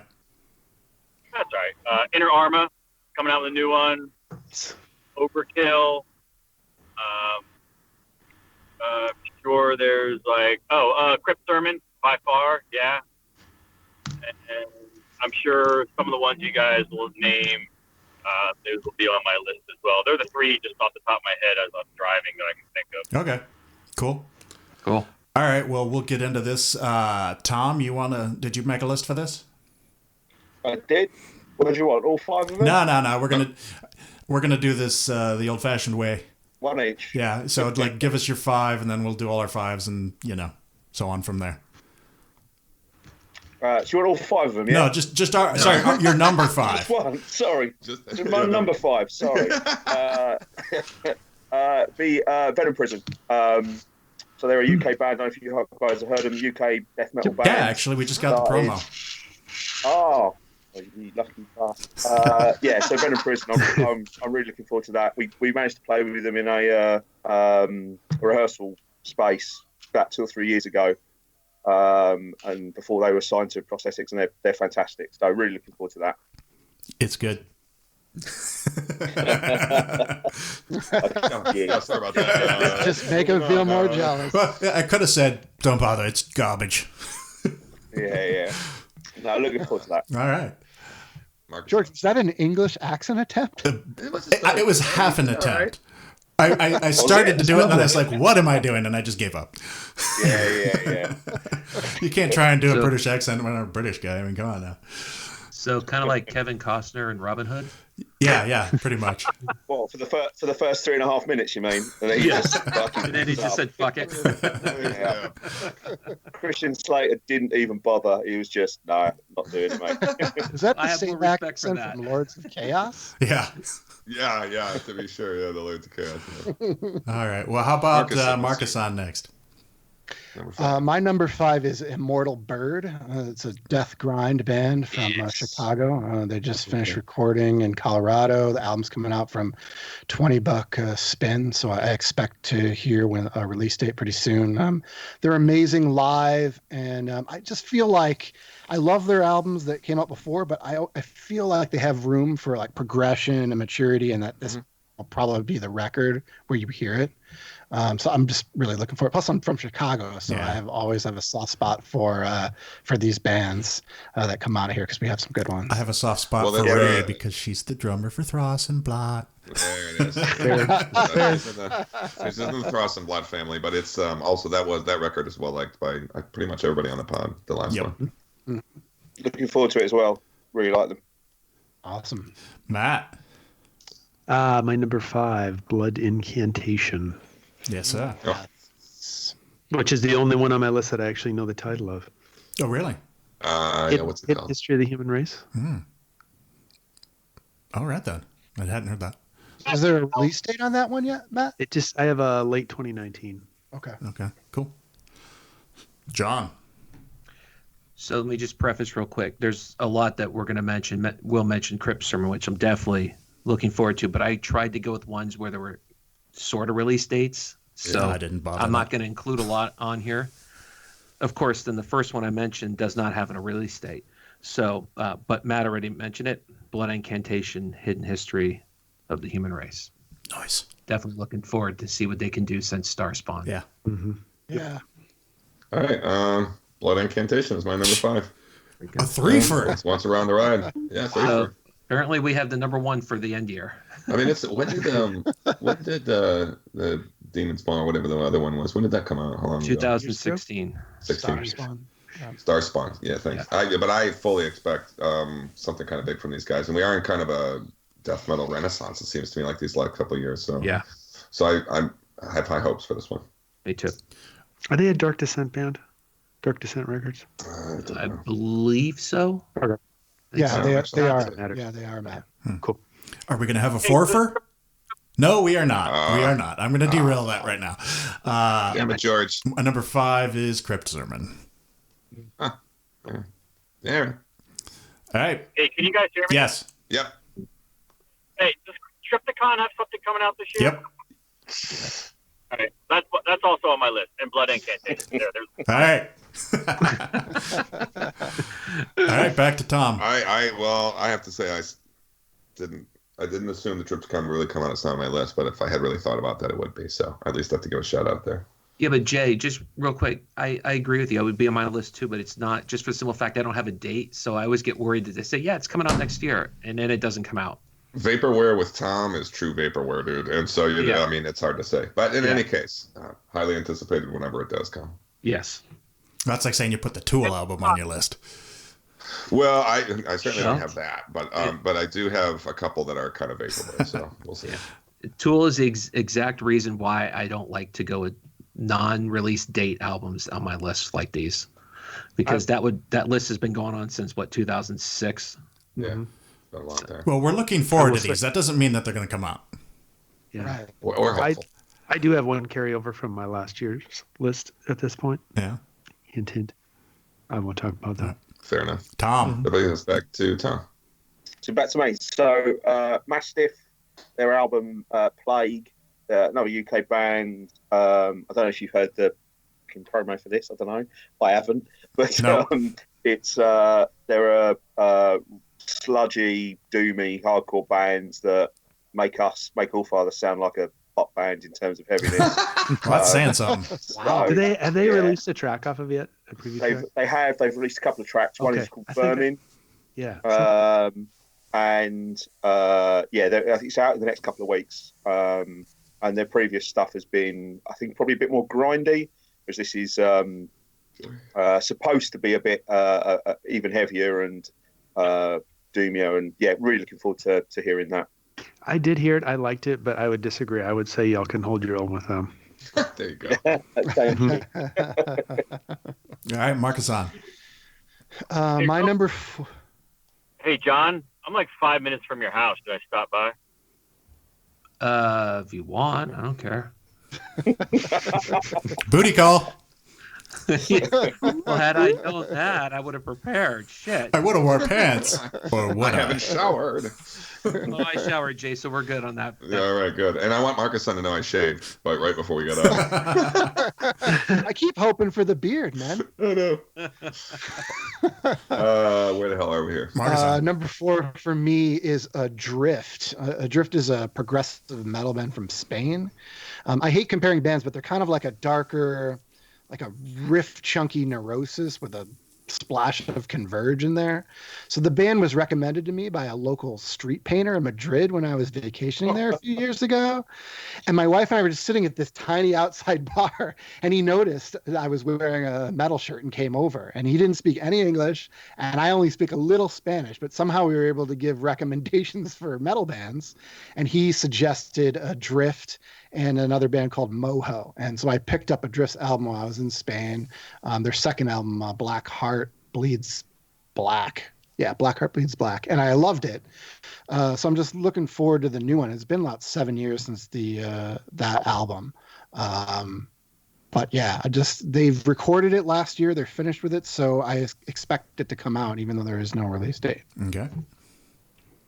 Matt? My number 4 is Too Bold. God damn it. I don't get to read my list because Matt's going to read it. All right, let's switch spots. No. I mean, it's all fair in love and war. Yeah. And it's not like it's a contest after all, but still. Yes, it is. Right.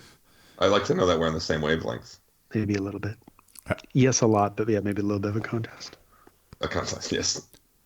Daddy boy. John. So Too Bold again would also be on my list, but no release date. So I'll just go with an album we've already talked about. My list is huge. It's just I don't know when they're coming out. But I am really big on this new Candlemass just because of the 2 songs and the fact that their original singer's back. So Candlemass, The Door to Doom. I'm hoping it's even remotely as good as some of their other things. Then I'll be pleasantly happy with the release. And Too Bold for me. Too Bold. This is my only one that has a release date and an album title. Devin Townsend, Empath. Nice. Yep. What's the date on that one, George? March 29th. March. Excellent. Yep. Pulled that one out. Didn't write it down.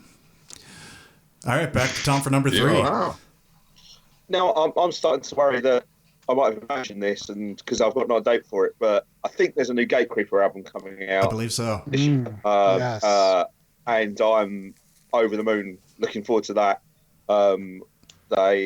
We saw them play in London just after the release of their last album, and they were just fantastic. And I've got the singles and the EPs since then, and yeah, can't wait for them to do something new. So Gatecreeper. Okay. Very nice. Number 3 for me is Crypt Sermon. I've been playing Out of the Garden and their demo actually quite a bit lately just to get ready for it. And I think when a new band comes out with an album as good as Out of the Garden, we have this expectation that the next one's going to be even better. And I think on the year end, Will even said that Crypt Sermon was going to be his number 1 for the year, which is kind of crazy, but it just kind of shows how much of an anticipation there is for their next batch of songs. So I'm looking forward to that one. And they're going to be playing at Atlas on the Decibel, was it pre-fest show, Will? Oh. Yeah, a week before. Yeah. So look at... Yeah, I talked with Jay and Steve from Crypt Sermon. They both, in person, because they played at Atlas in a different band, Deva, and they said the new album's like leaps and bounds better. I'm like, really? Is that possible? Do we know if it's going to be out before Decibel? It's supposed to be. So they're done all the tracking and I thought it was the first quarter of this year that it would be out. Okay. Cool. Nice. They got a chance. So maybe mid-year then. There you go. That'd be nice. Yeah. Mm-hmm. I know the new Ashen Horde album is coming out right before Decibel 2, so looking forward to that. Yeah. And Trevor's going to be present. Yes. Is that not correct? Yes. Okay. Nice. Matt, what is mine? Jay, our number 3 is King Diamond. Well, on my list, but no, not my number 3. Okay, cool. John? Nice. Again, another album we talked about just because we have a release date, and it's actually coming out next week. Swallow the Sun. When the shadows force into the light. Nice. I'm a big fan of these guys, so I'm definitely looking forward to it. So. My number 3 is we just spoke about them a bit ago. I'm hoping for good things. There was already a preview track that came out, and I do believe this record will indeed come out this year. It's finished. I know it is. And they made a documentary about the making of it. The new Possessed album is coming out this year. Oh. Mm-hmm. The guy who made the documentary about it, I mentioned this once, but is the guy in Fargo, the guy who always wants to go to the Pancakes house, the guy that kills the other guy and stuffs him in this. He made this documentary about them for some reason. I have no fucking idea why that is. If he loved him when he was young, or if he's just a documentary filmmaker, but a strange twist. So I just saw that there's going to be a documentary coming out called The Growl, which is a death metal documentary about the death metal style of singing. Oh, they're still filming it, nice. but I saw like a flyer for it. There was a clip, YouTube clip that I saw about 6 months ago where premise of it was everyone says it's just death metal is just screaming and anyone can do it. It's no skill. And they went around about, 20, 30 people and tried to ask them to do it. And about 5 could, but everyone else just either went, I've got no idea where to start, or just did something like just some horrendous noise. But about 4 or 5 of them were just amazing, really, really good vocals. Cool. I thought it was quite interesting. Did any of them fall into like convulsive choking? Because that's when you start to do that. Yeah. That's what happens to me. Yeah.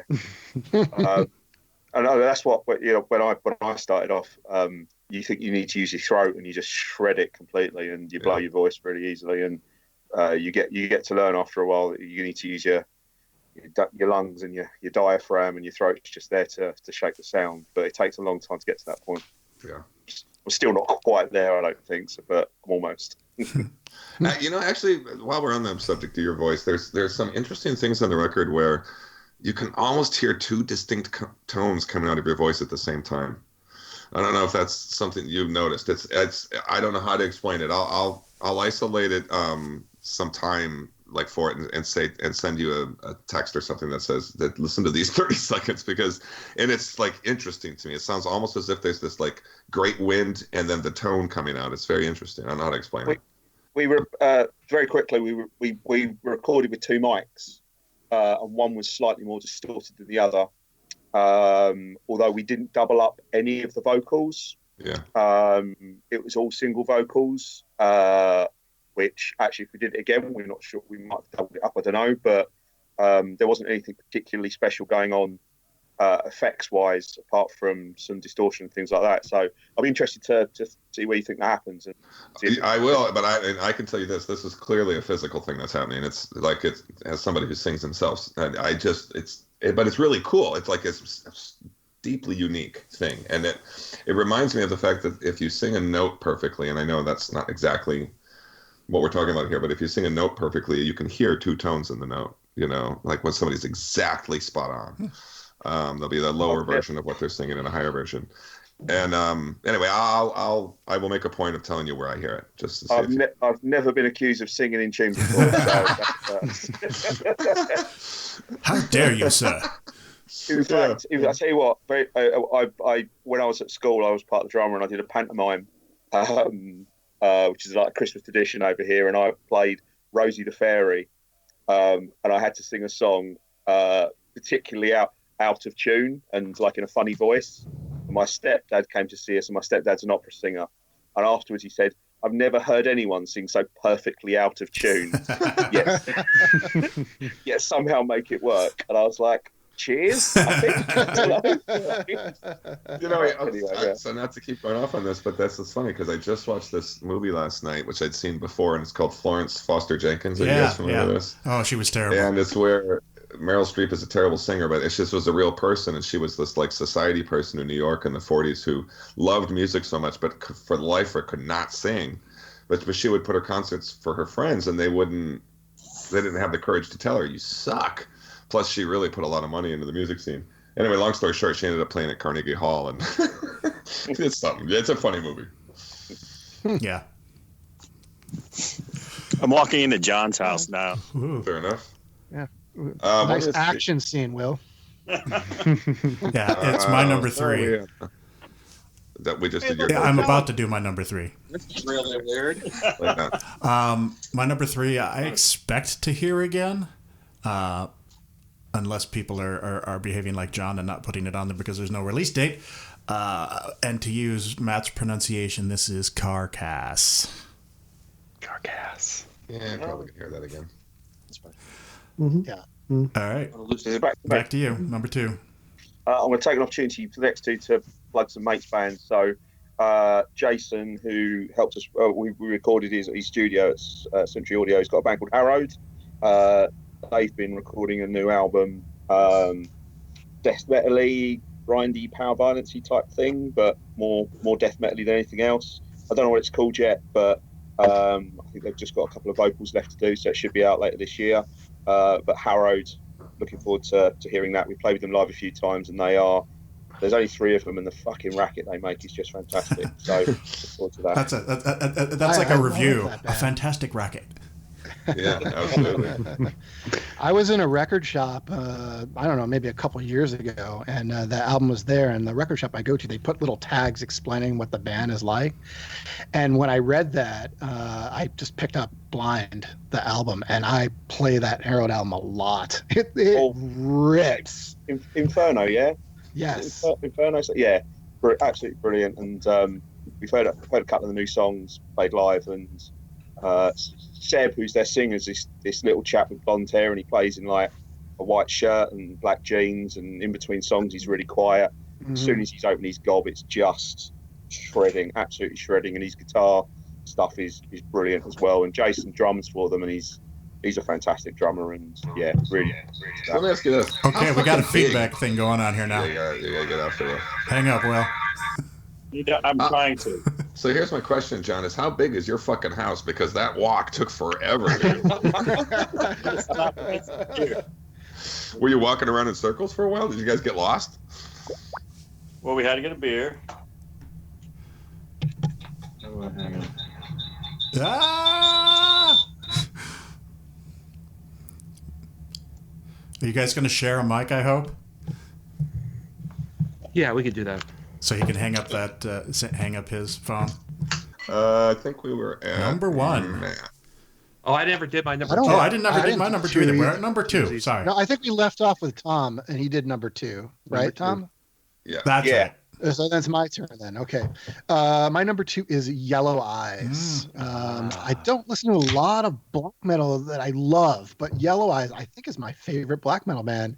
We were talking about the black metal band that we were listening to earlier. I don't even remember the name because George didn't write it properly, but thank you. But if I listen to Yellow Eyes, they just put a lot more into their music than I hear in other black metal groups. So I'm always looking forward to the last 2 have just been phenomenally good. So I would agree. Number 2. I love that last one. Awesome, Matt. All right, my number 2. I don't know if it's been said yet. I'm kidding. It's Carcass. Beat you to it. You did. All right, that's John then. I just want to say, people won't know this because they're only listening to us, but we were watching Will on the Skype. I kept trying to figure out what trees he was passing as he was getting closer to my house. It didn't work. So mostly saw his armpit, so I don't know how you could even possibly decipher anything. I know that ear canal. Wait, that's not an ear canal. So my number 2, we've already mentioned a couple times. It's going to be Devin Townsend, Empath. Okay. Jay.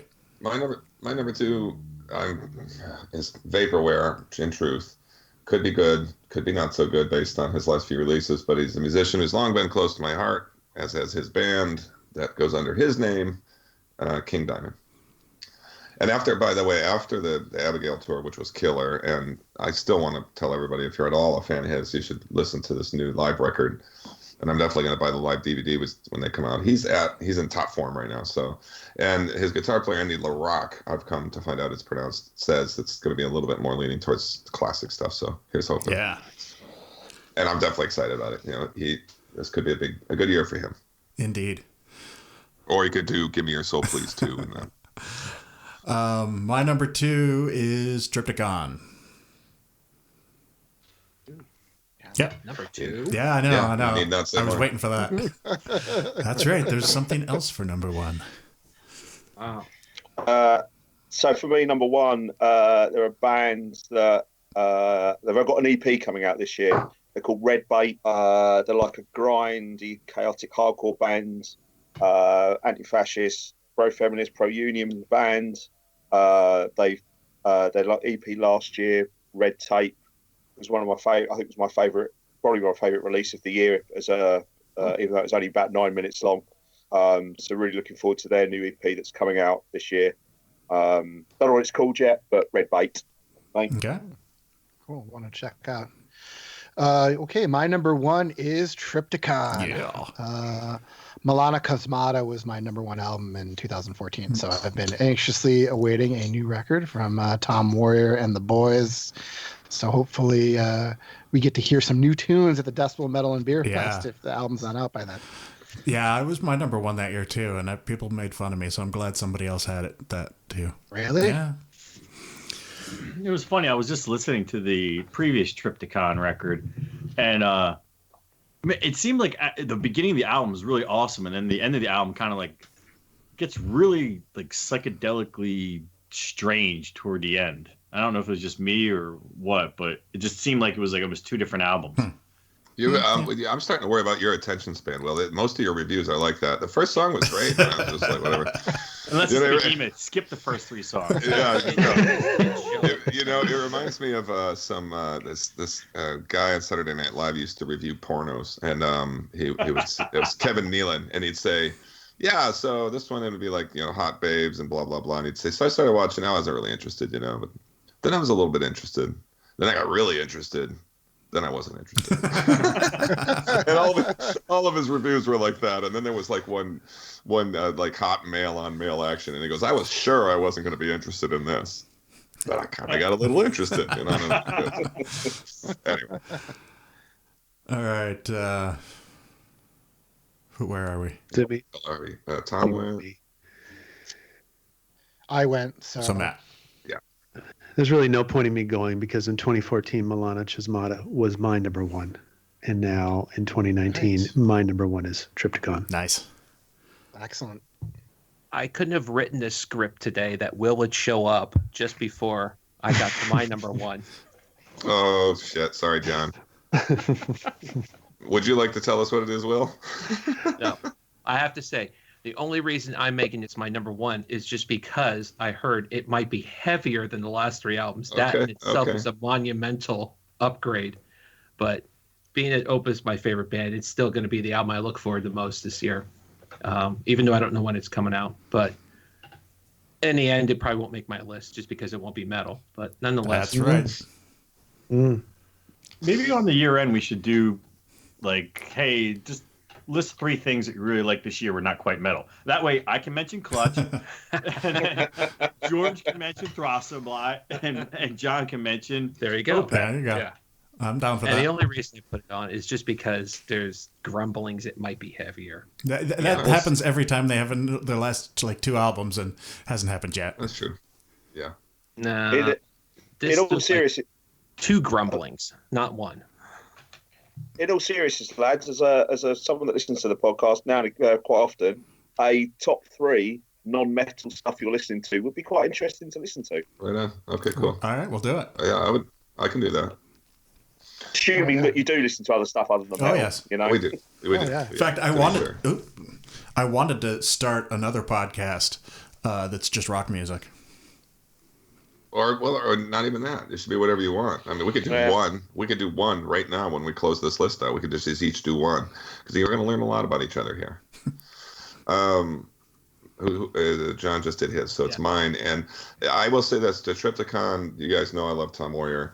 Wasn't even on my list, but it's the one I most consider vaporware until we really truly hear something. Even though he actually personally told me that it was going to be out this year, but I still don't believe it. But I do love them so. So with that, mine is Carcass. I would even call that one a little bit vaporware, but we did see some pictures of them in the studio. Carcass was my one from last year that I had too. So I'm just going to keep exactly. There you go. Just every year until it happens. So I bet it comes out before the next Tool album. Well, they're saying that it's going to come out this year, but I don't believe it. Well, okay. So here's an interesting thing. You'll also remember I ran into Danny Carey at the Decibel Fest. And he made it sound like that band is on its death throes. But they say really Maynard finished his vocals, which that was the holdup, right? That was the holdup. Yeah. So we'll see. Yeah, but Maynard said the band was the holdup, so who knows what the truth is, right? Yeah. Starting to sound like the shutdown. Yeah. My number one is King Diamond. Oh, hot damn. I thought it would be Triptychon, but it's been so long. It's like 12 years since the last King Diamond album. So I think that's a little bit more anticipation for me. George, you get your Decibel yet? Your new issue? The Death Heaven's the latest one I have, think. Or wait, no, Power Trip? No. I'm in John's house, and he's got his new Decibel, and Decibel gave the new King Diamond a 9. Wait, so they... No. Oh, you mean the live one? Yeah, that's the live album. Oh, sorry. Yeah, but it's well deserved, by the way. That's a good live album. Yeah. Sorry. All right, let's move on to what we are listening to.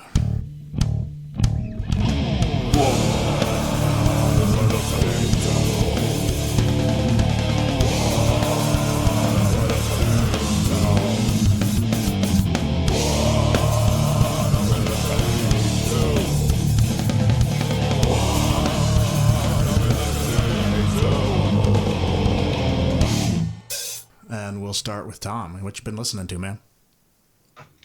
From last year, a couple of EPs, one by Deos Vermin, who are like a UK black metal Salini EP. It was fucking thunderous, really, really good, but really catchy at the same time. I think Jay liked that. So I've been listening to that. Which one was it? I'm sorry, I missed it.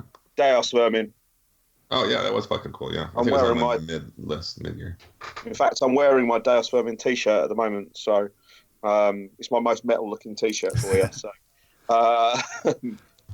Casket Feeder as well. They had an EP last year, like a hardcore death metal band as well. Been listening to the Gatecreeper live album loads, unleashed in the Middle East, which possibly sounds actually better than recorded live. Cult Leader album from last year, I'm still listening to, still trying to get my head around all of it. I know it was on a couple of your lists, but it's fantastic, but there's so much going on, it takes a while to get your head around it. The Home Wrecker album from last year is like death metal punk rock. It's fucking great. And then I'm off to see in a couple of weeks' time Municipal Waste, and Napalm Death with Sick of It All and Ignite. So just reminding myself of some of their records. But the last Municipal Waste album I kind of overlooked. Listened to that a little bit, and it's quite good. It's quite good. So listen to that. Sweet. Cool. What have I been listening to? Valdez, The Flameless. We mentioned this on the Facebook page, and I described it as a rolling, riffy black metal with pretty passages that make me want to play hide and seek with foxes in a mystical forest. And that's, it's good. I like it. The only thing about that album is that there's a lot of vocals. I almost want them to just take a break for a second on the vocals, but other than that, I really like the instrumentation on that album. I've been listening to the new Malevolent Creation, the 13th Beast. I have a a soft spot for Malevolent Creation because they came out of Buffalo, and I grew up in Syracuse, but my mama's whole family lived in Buffalo, so I was there a lot. It's okay, it's solid, but nothing on it blows me away. It's pretty much the way it goes for a Malevolent Creation, but I still give them a spin every time they put out something new. They only have one original member left too, which is crazy. Feral, Flesh for Funerals Eternal. I love this album. It's crushing riffs, like crunchy breakdowns, groovy bass notes that make me want to punch walls and shake my booty at the same time. Unfortunately, what's it called? Feral. Yeah. Feral. Yeah. Feral. F-E-R-A-L. Yeah. Funeral Eternal. Yeah. Unfortunately, this LP was released on December 30th, which is like the worst time, I think, especially if you want to be considered for a top 25 list. On my birthday, though. I don't know. Ooh. Oh, well, that's nice. I'm not sure it would have cracked mine, but I definitely would have considered it. It would have been an honorable mention for sure. But it fell in between the times. Like, just release it this year. Yeah. But it's really good. Yeah, I think you would like it, Tom, quite a bit. You would like that one. Added to the wish list. And then I'm gonna give an album that isn't metal, just because Tom wanted it. So Mono, Nowhere Near Here. I can't categorize this band as metal, but it definitely veers into metal territory sometimes with heavy riffs. It's got cinematic qualities, almost like a power metal record without vocals to fuck it up. So they're one of my Japanese band. Yes. Yeah. They're one of my very favorite bands. They've been around 20 years, and it's amazing they're still putting out records this good.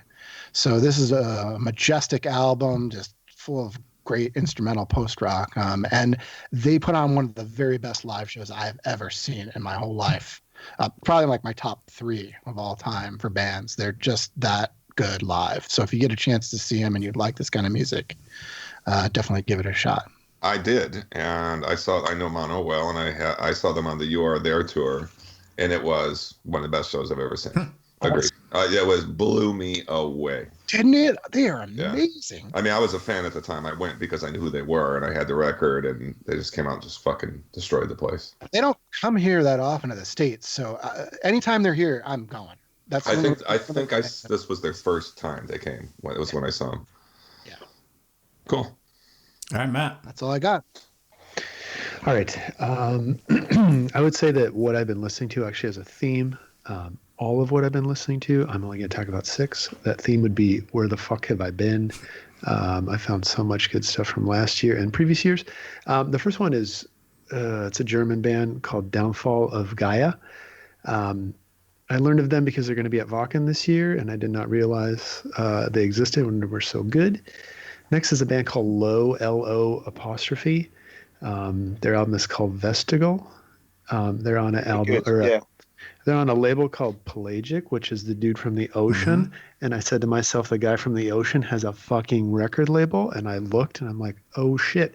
I say that because I started going through and I'm like, wow, I did not know all these guys were on that label. And it totally makes sense. And I say that because it's all really good stuff. Next, I don't know that I will ever pronounce this right. S-A-O-R, Seor. Anybody? I have no. Seor, I would say. Seor. Sure. That's how I say it. Just that one track, but in that coming out, I kind of listened to the few previous efforts. Like that a lot. Then In Prison as well. Both what's the promo and the previous album. And then Ben from Chemist / Glacial Tomb. The other day he mentioned a band called In the Company of Serpents. I had not heard of them before. I checked them out. I thought they sound really good. Yeah, I think they're from Denver. There's okay, yeah. And I want they're definitely the guys from Chemist and Glacial Tomb are either friends with them or one of them's in the band or something. I can't. There's some crossover. Sure. But you talk about the picture, like Throwback Thursday picture or something that you saw on Twitter? Yes. I saw it and I was like, all right, cool. And I checked it out and I was like, I really liked it. And lastly, the new Malevolent Creation, 13th Beast. What did you think about that? I like it. I honestly, going into it, I didn't have much of an expectation. I started listening to it and I was like, I like this. So that's pretty solid. That's it for me. John? Yeah, so I'm like George. I kind of ditch the metal for a couple days after the year end and go back and listen to everything else I haven't listened to all year. So I'm a big prog guy, as you know, so I listened to a bunch of stuff there. I won't mention it, but so most of my listening's been there. So I don't have much metal that I have on my list outside of listening to some things that I saw either on your guys' Bandcamp lists or on your ends. So one of them is Outer. I think that's the name of the band. Hollow Earth, black metal from what's that? Outre. From Poland. I like that. I thought that was pretty good. That is really good. I finally got on the bandwagon sentiment because I know you guys were talking about them. I'd listened to it before, but I never gave it a full listen just because there's like 10,000 things we have to listen to every year to get to 25. So that unfortunately got missed. And then a lot of just, what did you think about it? I bought it. Yeah, I liked it a lot. Okay, I ended up getting it on Bandcamp. Nice. And then a lot of single songs that have come out, I've spent a lot of time with. So obviously we mentioned the Candlemass, the Oshiarium, which I'm kind of looking forward to. The Seor, or Say-or, whatever you want to do. Seor. Yeah, I know. I'm joking. Surprisingly, because I have not been a fan in a long time, the second song released from Dream Theater's new album I actually liked, which says a lot because I haven't liked a lot from them recently, but I thought it was actually pretty good. And then a band that I know nobody else listens to, but I love, is a band called Morgable, which is like a French kind of jazz fusion metal band. They have a new album coming out. Other than that, it's just been all prog and just rock and relaxing. A lot of dark ambient. I've been getting back into that again. So. Did you listen to any of that new Evergrey? Yeah. No, I heard positive reviews, but I haven't been an Evergrey fan for probably since like their fourth or fifth album. Yeah. The last 5 or 6, I'm not a fan. The album cover was really cool, so I listened to one of the songs and I was like, nope. Yeah, I kind of, it sort of reminds me of a Savatage album cover a little bit. But with their first album, I think, I kind of got that feeling too, George. When I saw it, I was like, yeah.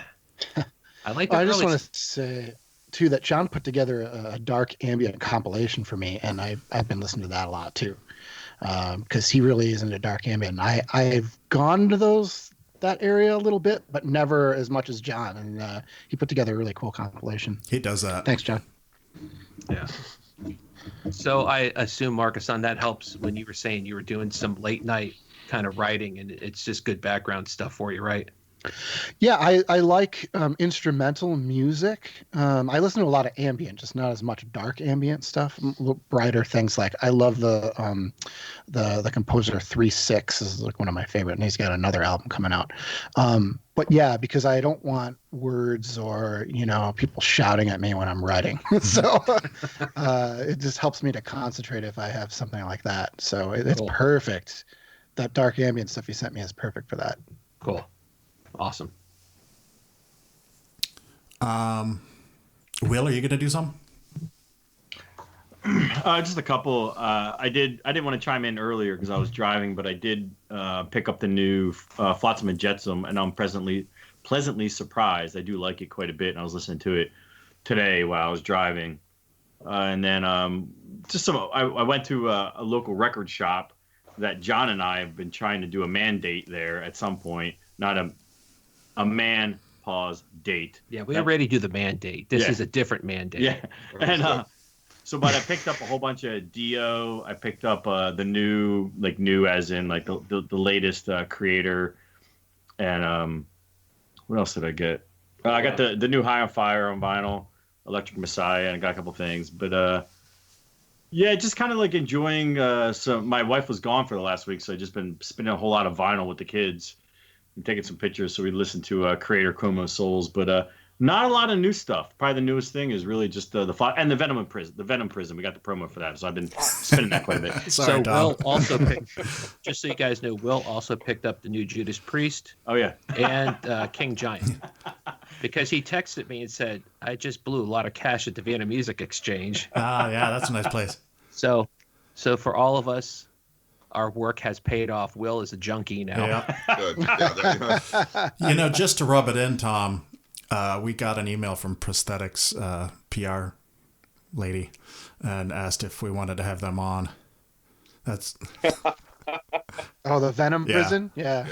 Sorry, I should have specified that. Yeah. No, I knew you meant. I knew you meant. Yeah, great. Good. Oh, he's really jealous. You can see it right in his eyes. They're really are one of my favourite bands, and I really like their first two EPs. I absolutely adore. The album's good, but their merchandise as well is. I've probably got, I don't know, 6 or 7 shirts and hoodies from them. I love a band T-shirt, but their merchandise is just ridiculous. So I'm always buying stuff from them. So yeah, I'm really looking forward to hearing the album. So cool. Jay. All right, so the only thing that's worth mentioning for me is I really had pre-ordered that Heads for the Dead record and just didn't download it, so I just downloaded that. So I will be listening to that. Let me know what you think, mate. Let me know what you think. I promise I will. Yeah, I mean the one track that I had gotten I loved, so which I got back in December, whenever the fuck it was. It was way before that actually. I also recently purchased this Mika. I don't know if any of you guys that come into your eyes.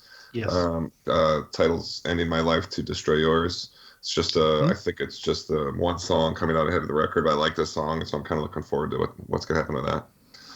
And then I have still been clearing my head from the year. The year was hard musical work.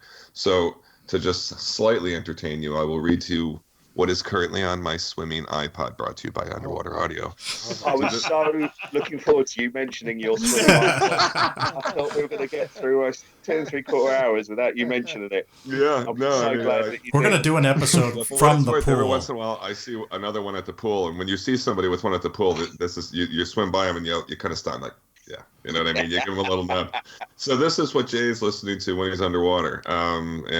These are all the full records I put on. So I put on Witchery, in his Infernal Majesty's Service, Venom, Black Metal, UFO, Lights Out, Saxon, Lionheart, Sog 3, Richie Blackmore's Rainbow, the first one, Possessed, Beyond the Gates. If you don't know that record, you should listen to it. Ozzy Osbourne's Diary of a Madman, Motorhead Orgasmatron, Enslaved, Vertebrae, Deep Purple, Perfect Strangers, Morbid Tales, and 2 more. I just put the last Cattle Decapitation. God, fuck, that was supposed to be on my list. They have a record coming out this year. Just put the new the last Cattle Decapitation back on, and it's just as good as I remember it being. Yeah, I listened to that recently too, and I was like, God, I love this album. It's pretty fucking good, dude. And then I am sort of has been spending some time exploring what I call the King Diamond Lost Years, the middle records, and so I've got the Eye on my. That's another. I love that. The title song. It's so good. A really good record. So that's like how I am kind of like clearing out my mind for the year to come. I have got the new Death Karma album, The History of Death and Burial Rituals, Part 2.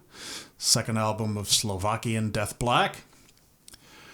The new Dirge album, Lost Empyrean, or latest one anyway. 7th album of French Sludge. The new Soen album, Lotus. Swedish prog metal from Martin Lopez. Oh, yeah, that's why I know that name. George? I'm sorry? Did you like it? Yeah, I like it. Yeah, okay. I was reading something about how he was pleasantly surprised at how well it turned out compared to the previous albums. I've liked all of them to some extent. Cool. 2 more. The new A Swarm of the Sun album, The Woods. It's Swedish post-metal, their 3rd album. And the last one is really 2, and Markisan already mentioned it. Valdez, Storm Borrower, and Flameless. And that's all I got. I forgot to mention this earlier. Did anybody have honorable mentions? Because I have some from our lists. Well, I would have to say Triptychon, obviously, now. And Cattle Decapitation, since I forgot that one. And again, really dug that. Actually, the last 2 Cattle Decapitation records are totally worth people's time. But so I would expect something cool from them this year. Yeah, I mean, I had Blood Incantation, Tomb Mold, Spirit Adrift, Inter Arma, King Diamond, Gatecreeper for sure. Tom mentioned that one. Carcass for sure. Astronoid. I kind of dig that Astronoid, that first album. So I think that's what I have so far. I'll jump in on the Inter Arma too. That's I sure love that last one. Yeah, I had Inner Armor, Yellow Eyes, New Obsequiae, and Elvedi. For me, again, some bands we played with before, and we know they're Possessor, like a doom and roll band from London that we played with before. So looking forward to hearing that. Underdark, like a shoegazy black metal band. Ithaca, who are a metalcore band who just released a couple of singles and their albums out the next couple of weeks. And then finally, probably not considered metal, Baroness, the Baroness album. Mm-hmm. Oh yeah, that's right. Which I think is coming out this year. It is coming out this year. In fact, I think it's earlier than later. Yeah. Bets on what color it's going to be. I thought we did that once. Did anybody, George? Did you have a bet on that? I don't remember what I said. I don't. Yeah. Anybody else honorables, John? I think we mentioned all of them already. Okay. So no point. I had a few. Flesh God Apocalypse is apparently having a new album out.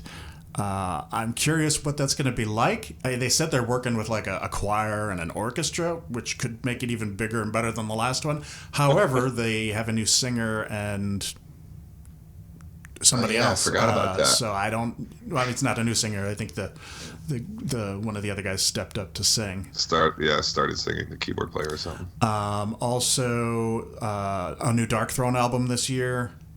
The Candlemass, and already mentioned by Matt. Really looking forward to see what Tanner's doing on the new Obsequiae album. So, Cool. All right. Wow, it's not even 3 hours yet, and here we are at the end. Nice job. I'm impressed, gentlemen. I am too. We tried hard. So I'm sure we're all going to say it, but we're really grateful that you came on, Tom, and yep. You know, and your record really is great, dude. The new one is fucking off the charts, so it was definitely on my list. I had to make sure it was in the top 10 because it deserved to be there. So be really looking forward to the next one, and we appreciate your time, buddy. Yeah, Tom, thanks for coming on. Always a pleasure. Everyone out there needs to head over to Bandcamp right now and pick up And All Will Be Desolation. And, the other stuff, too. Yeah, cheers. Thanks for asking me back on. It's been a good laugh. And thanks for the support, and I really appreciate it. It's a bit weird still that, we're a band that's only going a couple of years. We've only played, 50 odd shows, and I get to talk to people in the States about how good the album is. So it's a bit surreal still, but I really appreciate it. Thank you very much. Yep. Okay. Thank you, Tom. I just want to say, obviously, I missed the interview with you, but obviously, I'm a big fan. It was on my year-end list, and next time I come to the UK, I promise I'll give you more heads up so we can get together and have a pint. Or just get an earlier fucking flight. Well, Jesus. Well, I did. I got a flight on Sunday night. Yeah, so I know. All day Monday. You got to get him to Atlas, man. We need Allfather in the States. Yeah, sponsor the trip. Pay for it. You do that, right? You're always paying for stuff out of pocket, right? Yeah, sure, yeah. Well, I do pay a lot of stuff out of pocket. However, flights from the UK. However, what? Come on, Will. You said you were a fan, for God's sake. Backtrack now. I am a fan. My wallet is not. Only when it comes to purchasing on Bandcamp. Yeah. Cheers.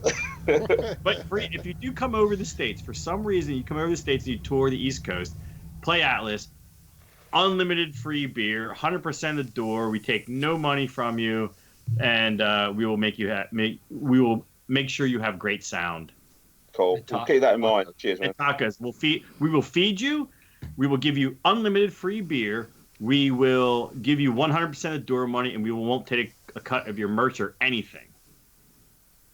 And you can stay with Will. Yeah. You can stay at my house. Stay with Will, and we will clothe you. Keep up in the pot, Will. And I'll make you breakfast. We're there. All right, let's wrap this shit up. All right. Until next time, we remain the Metalheads podcast.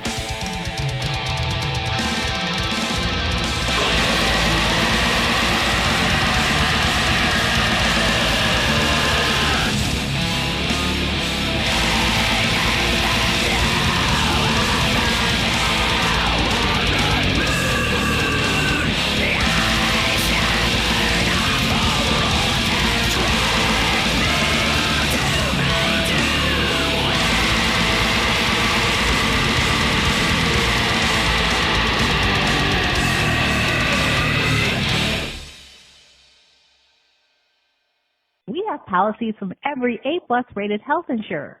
Don't be faced with a fine for not having health coverage. We will assist you in getting an affordable plan for you and your family.